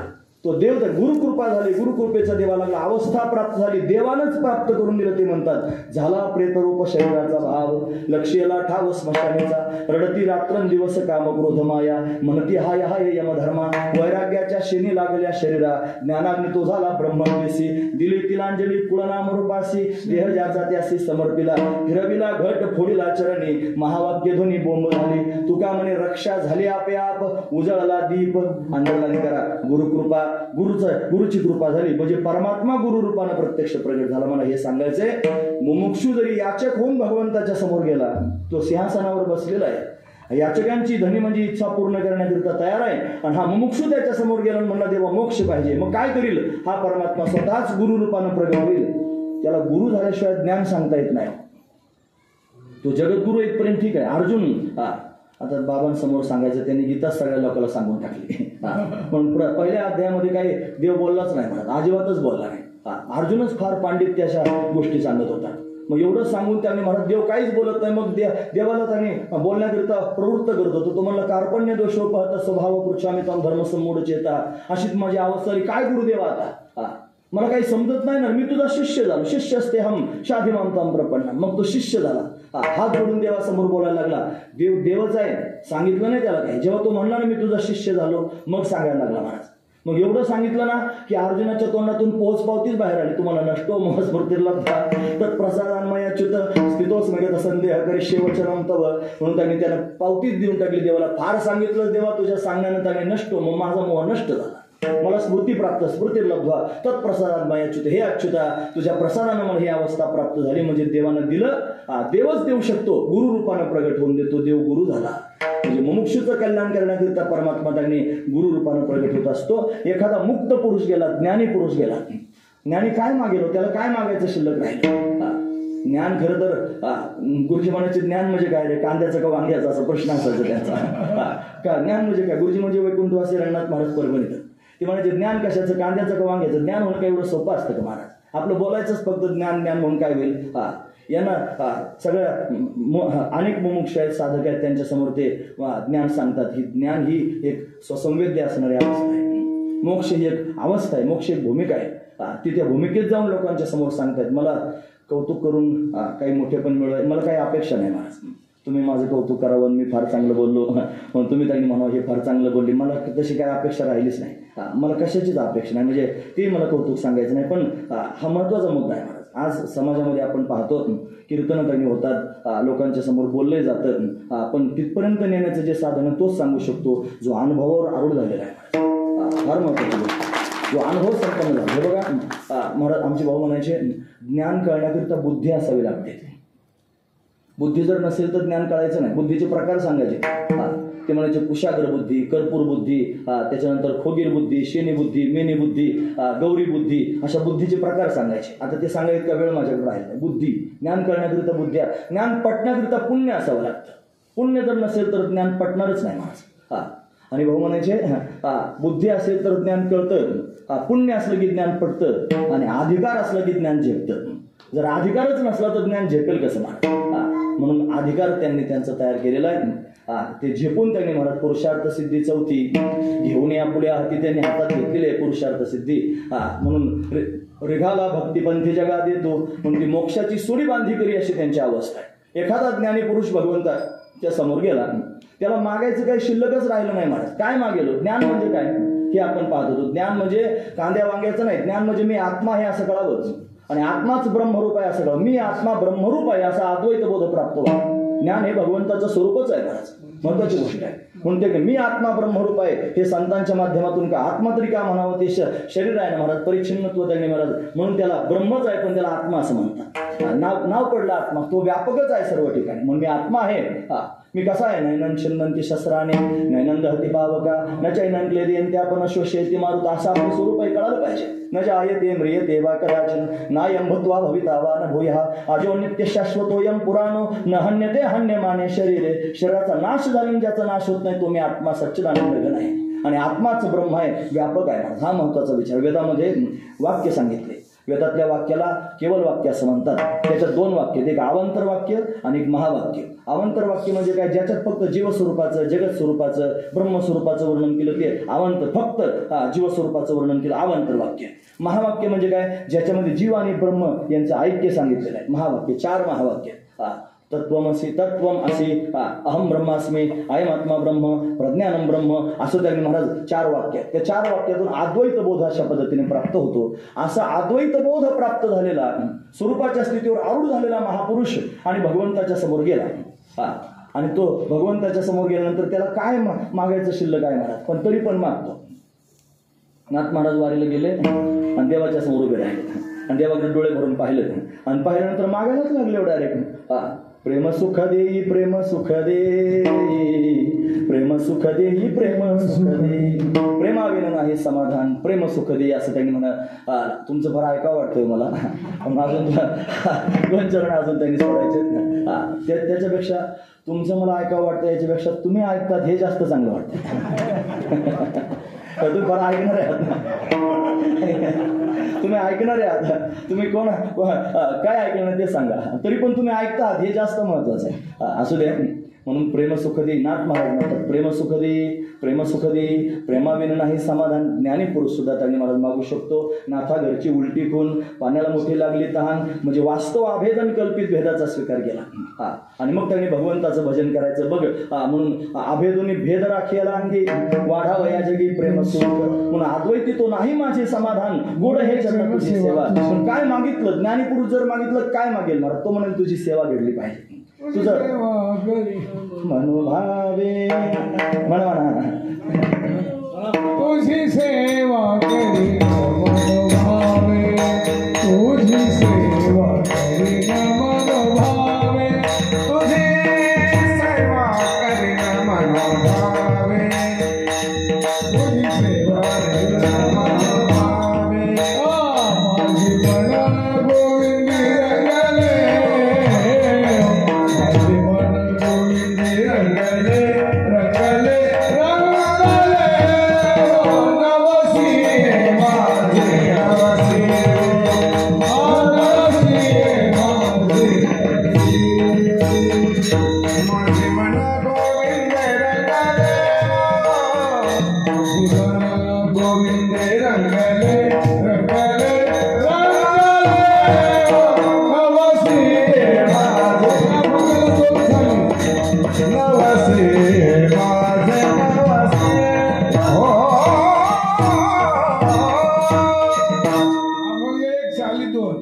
एक अभंग 2 चाले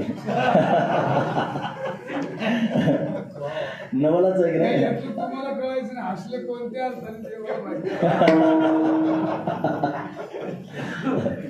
एक अभंग 2. अरे गोड चाले येतो या चाले ऐकायलाच मिळत नाही. आणि खरं दुर्लभ झालं. आमच्याकडे पडावा म्हणजे बाबा सुद्धा गोड चाली म्हणतात. पडावरच्या चाली सुद्धा फार गोड चाली असतात. गोरे बाबा गोड चाली म्हणत होते.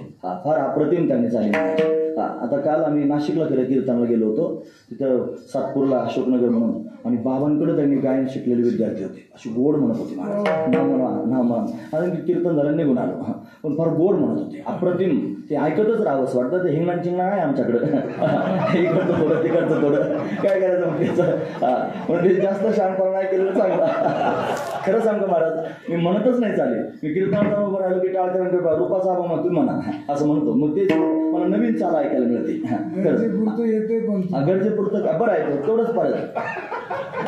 मला माझं चरित्र सांगायचं नाही, पण एक मुद्दा सांगतो. एक मुद्दा सांगतो. मला भजन शिकवण्याकरिता आमच्या वडिलांनी एक आणले होते भजन शिकवणारे. ते आणि साईंबर गुरुजी त्यांचं नाव होतं. आणि ते आले आणि मला म्हणले सारे गम ते वाजवायला लावलं पेटी म्हणजे म्हण. मी आता सारे गम म्हणलो. ते माझ्या तोंडावरच माझ्या वडिलांना म्हणले डॉक्टर याला कधीच भजन म्हणता येणार त्याला शिकवायच्या मागे पुढे म्हणा याला भजन म्हणताच येणार नाही, तुम्ही असं करा. म्हणजे याला तुम्ही मृदंग शिकवा, काही तबला शिकवा, हे भजन म्हणू शकत नाही. इतकं वाईट वाटलं महाराज मला. इतकं रडायला लागलो मी त्यांच्यासमोर. आमच्या गावात नरसिंह मंदिर होतं. धावतच गेलो त्या बाबाकडून उठलो डायरेक्ट मंदिरातच गेलो आणि त्या नरहरीच्या समोर साष्टांग प्रणिपात केला आणि फुंदून त्याच्या समोर तुला काय मागितलं मी? मला फक्त तुझं भजन म्हणावं असं वाटतं. मला मैफिल नाही गाजवायची, मला कोणत्या स्टेजवर गायन नाही करायचं. मला फक्त तुझं भजन म्हणता आलं पाहिजे गोड. हा आणि चमत्कार आहे माझा. मला काही समजतच नाही. तुम्ही स्वराकडे पाहता, मला स्वरही समजत नाही, तालही समजत नाही. पण म्हणता येत आहे मात्र. हे तो नरहरी हे सगळं काय करतो, तो समर्थ आहे मला. त्याने जर कृपा केली मुकम करोती वाचाला, हे त्याचं सामर्थ्य आहे. पण मला माझं सांगायचं नव्हतं, पण फार सांगावं वाटलं महाराज. खरोखर त्यानं जर कृपा केली तर काय होत नाही सांगा. नवीन कीर्तन करायला लागलो मी. लोक म्हणले कीर्तन करायचं म्हणजे आळंदीला राहावं लागतं 4 वर्ष, संस्थेत राहावं लागते. आता कोणी कीर्तन करायला लागले बोलायला. मग कीर्तन करायला बंद करून टाकले. 2च कीर्तन केले होते. मग स्वामीजींकडे गेलो. त्र्यंबकेश्वरला स्वामीजी होते. ते म्हणजे का सुकलास? म्हणलं काय नाही, कीर्तन केले. 1-2 लोक असं म्हणायला लागले. म्हणजे कोणाचा काय विचार करायचा नाही, तू कीर्तन करायचं ना. कीर्तन करून श्रीराम जय राम जय जय राम म्हणून भगवंताचं गुणानुवाद गाणं कीर्तन कर म्हणले. पण माझ्या गुरुसारखं कर म्हणले. त्यांची गुरु होती मोतीराम महाराज काकाने, फळा संस्थांचे. ते कीर्तनाला नियम म्हणायचे. कीर्तन नव्हते पण नियम म्हणायचे. मग ते कीर्तनाला जायचे, कोणाचं काही घ्यायचे खायचे नाही. ते बैलगाडीत त्यांनी जायचे, पाणी घेऊन जायचे, जेवण बरोबर घेऊन जायचे. तसं करीत असलं तर कर. म्हणलं तुमची जर कृपा झाली तर होईल. पण ते कीर्तन करीत नव्हते स्वामीजी. मग बाबा कीर्तन करीत होते, छगन बाबा. मग त्यांच्या संगतीत राहून मग कीर्तन करायला लागले. पण आज्ञा मात्र त्यांची प्राप्त झाली की तू कीर्तन कर. म्हणजे त्यांच्यामुळेच हे घडतंय मला. बाकी माझ्यात काही सामर्थ्य नाही बोलण्याचं. म्हणून तुमच्यासमोर बोलतोय म्हणजे बघा काहीतरी गोष्ट आहे. तुमच्यासमोर बोलण्याची माझी योग्य तरी पात्रता तरी आहे का महाराज? तरी पण देव बोलून घेतोय, फार महत्त्वाची गोष्ट आहे. म्हणून अशा पद्धतीने त्यांनी भगवंताचं चिंतन करता येतं. ज्ञानी जरी झाला तरी भगवंताच्या समोर जर गेला तर काय मागेल? मागून प्रेम मागेल, त्याची संगती मागेल. तेव्हा तुझी संगती असली पाहिजे. फार गोड आहे संगती. म्हणून जेवढे याचक येतील आणि जे मागतील त्या सगळ्यांची धनी इच्छा पूर्ण करण्याचं काम कोण करतो? परमात्मा करतो. आल्या याचका पुरे धनी, म्हणून त्यांनी सर्वांची इच्छा पूर्ण करण्याकरिता देव आला, सिंहासनावर आरूढ झाला. अरे कसा आला? तो तर असा आहे. तो शब्दानं ते पाहिलं ना आपण. तो तर असा आहे, तो आला कसा? ते म्हणे त्याच्याकरिता भाव प्रगट झाला. भाव म्हणजे पुंडलिक हा भाव आहे महाराज. त्या भावानं त्यांनी महाराज भगवंताला प्रगट केलं. एकट्या करता झाला. तो आला पुंडलिका करता, पण एकाचा कैवार घेऊन आला आणि सगळ्या जगाचं कल्याण करण्याकरिता येऊन बसला. महाराज वर्णन करून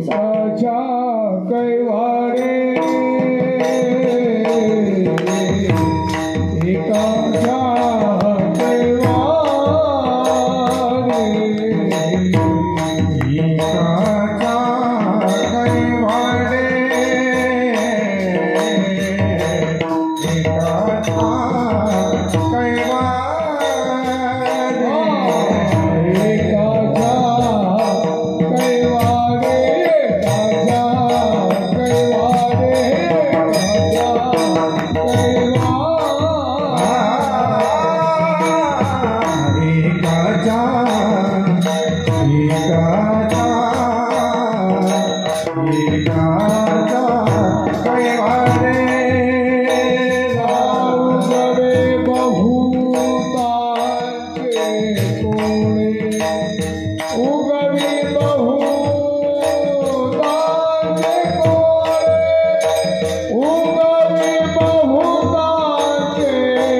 बास मी आता काहीतरीच आहे. हा खरंच ना, हे कळत नाही त्याचं काय करतं, त्याला समजून तुम्ही म्हणले 2 चाली एकत्र म्हणलं, पण नाही कळत का बरं असले माहित नाही.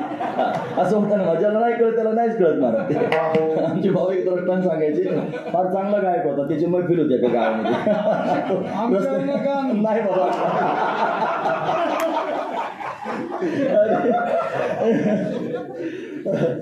बऱ्याच वर्षातून एवढं हसलो मी आज कीर्तन. आमचं कीर्तन म्हणजे उभं राहून प्रवचन असते, नुसतं बोलतच राहायचं. असं ते चांगलं वाटलं महाराज.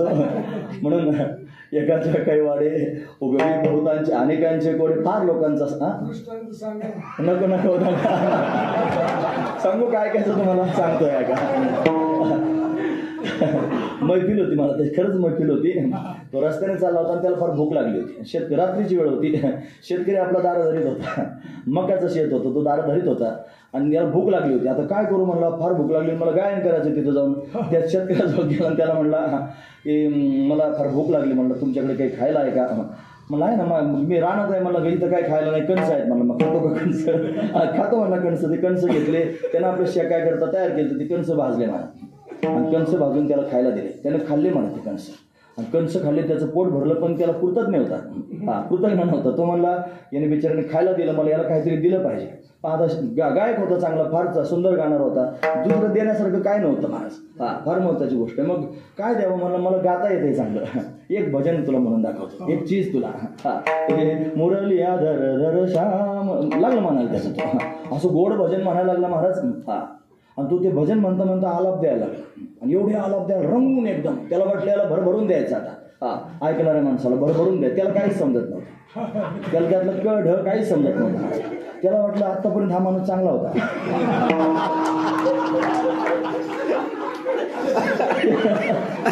इतका चांगला होता, माझ्या समोर कणस काढले. याला काय झालं आता, असं करतो, त्याला काय झालं म्हणा, कळेच नाही म्हणाला काय. आता त्या लक्षात नाही, पण त्याचा इतका गोड स्वर होता मला की तो फार शांत वातावरण होतं ना. खरोखर गाणं ऐकणारं एक मनुष्य होतं, त्याला कळत होतं गाण्यातलं.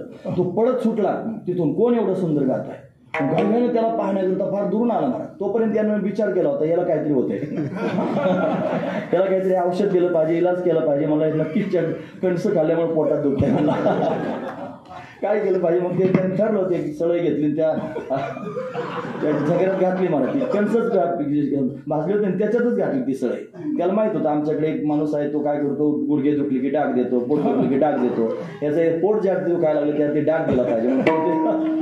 घेतलं, ते डागायचा विचारत होता मला. तो माणूस पळत आला, तो मला काय करतोस म्हणला, एक कणसं खाल्लं. असं झालं मला.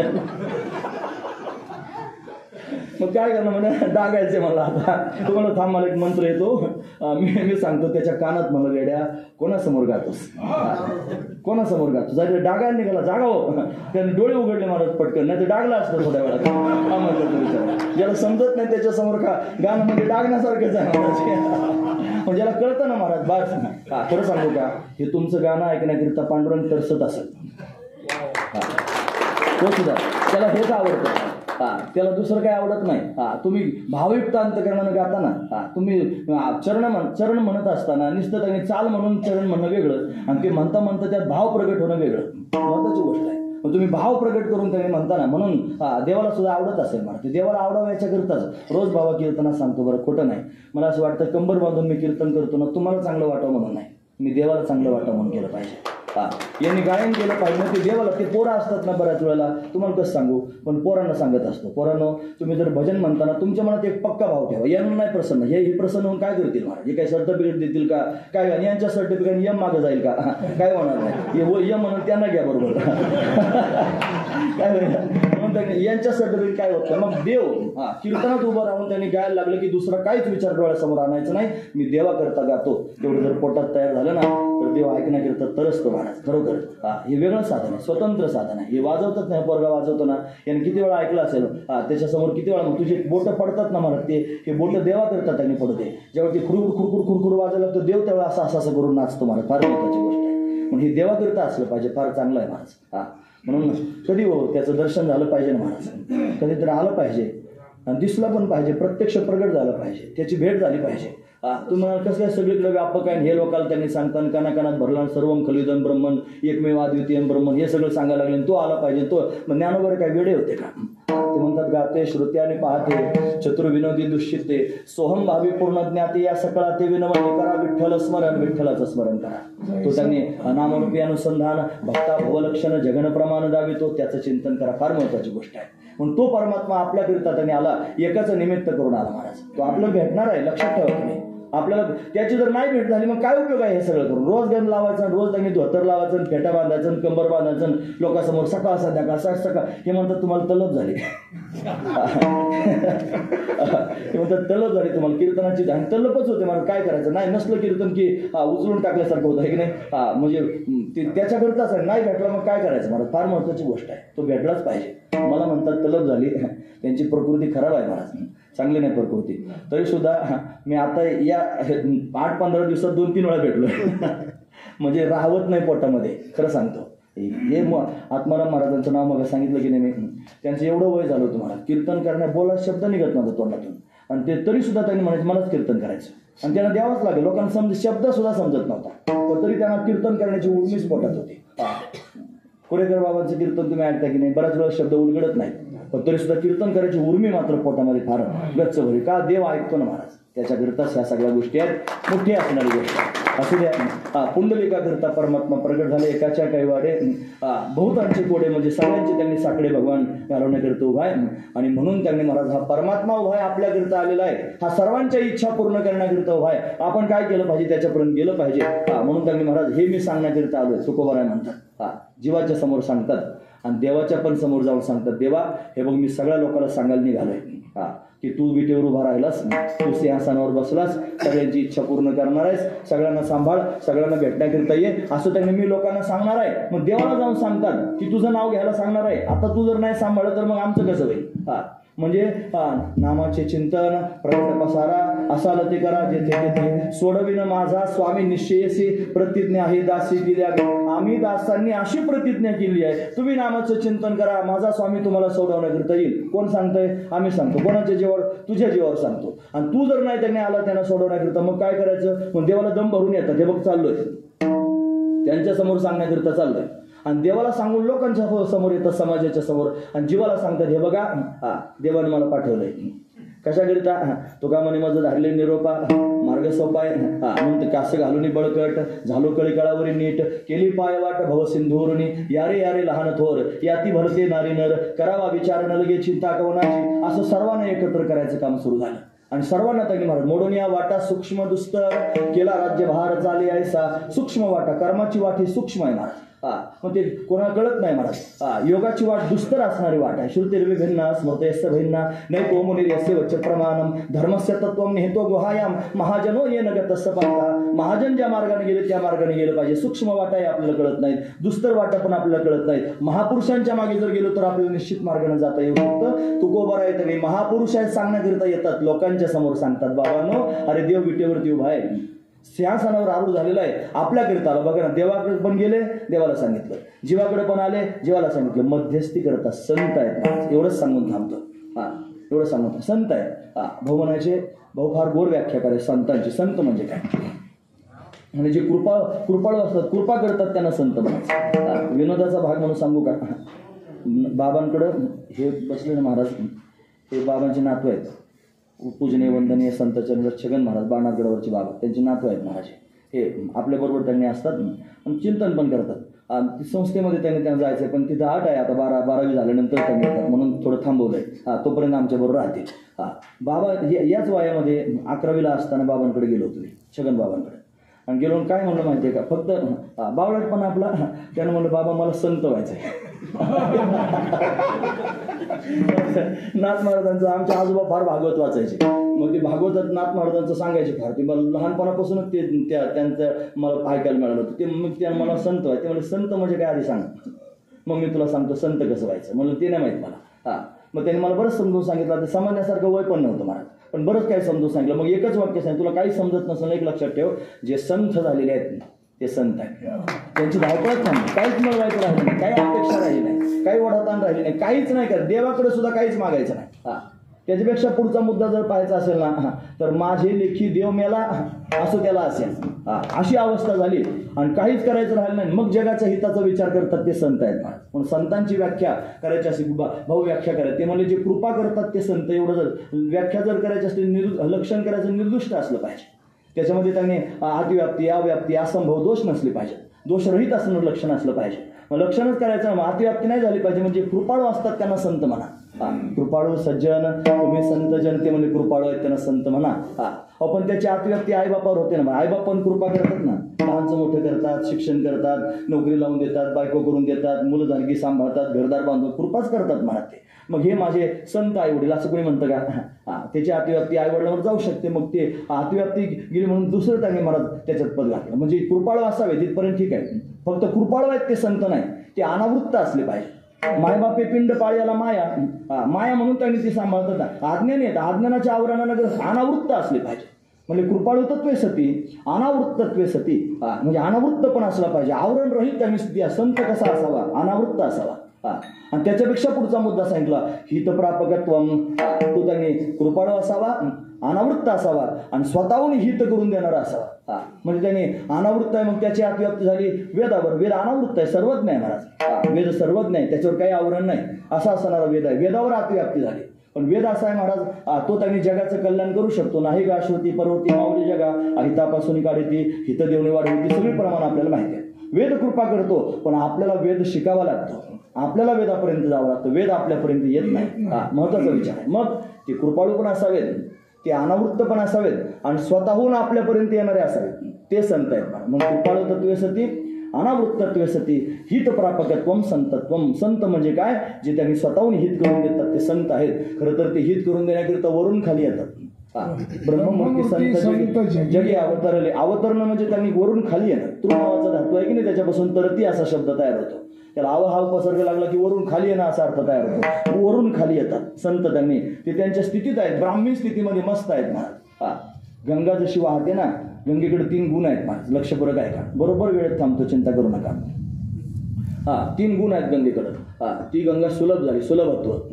नंबर 2 समन्वयत्व. नंबर 3 समर्पणत्व. 3 गुण आहेत गंगेमध्ये. सुलभ झाली ती, गंगाद्वारला प्रगट झाली. गंगाद्वार फार आपण 4 धाम म्हणतो की नाही, ते 4 धाम म्हणजे जगन्नाथपुरी, द्वारका, रामेश्वर, बद्रीनाथ, याला 4 धाम आपण म्हणतो. ते उत्तर खंडातले लोक 4 धाम त्याला म्हणत नाहीत. त्यांचे 4 धाम म्हणजे बद्रीनाथ, केदारनाथ, गंगोत्री आणि यमुनोत्री. हे 4 त्याला 4 धाम म्हणतात. मग ते 4 धामापैकी असणारं गंगोत्री फार उंच असणारं शिखर आहे. सामान्य मनुष्य तिथे काय जाऊ शकत नाही महाराज. म्हणून जातात लोक.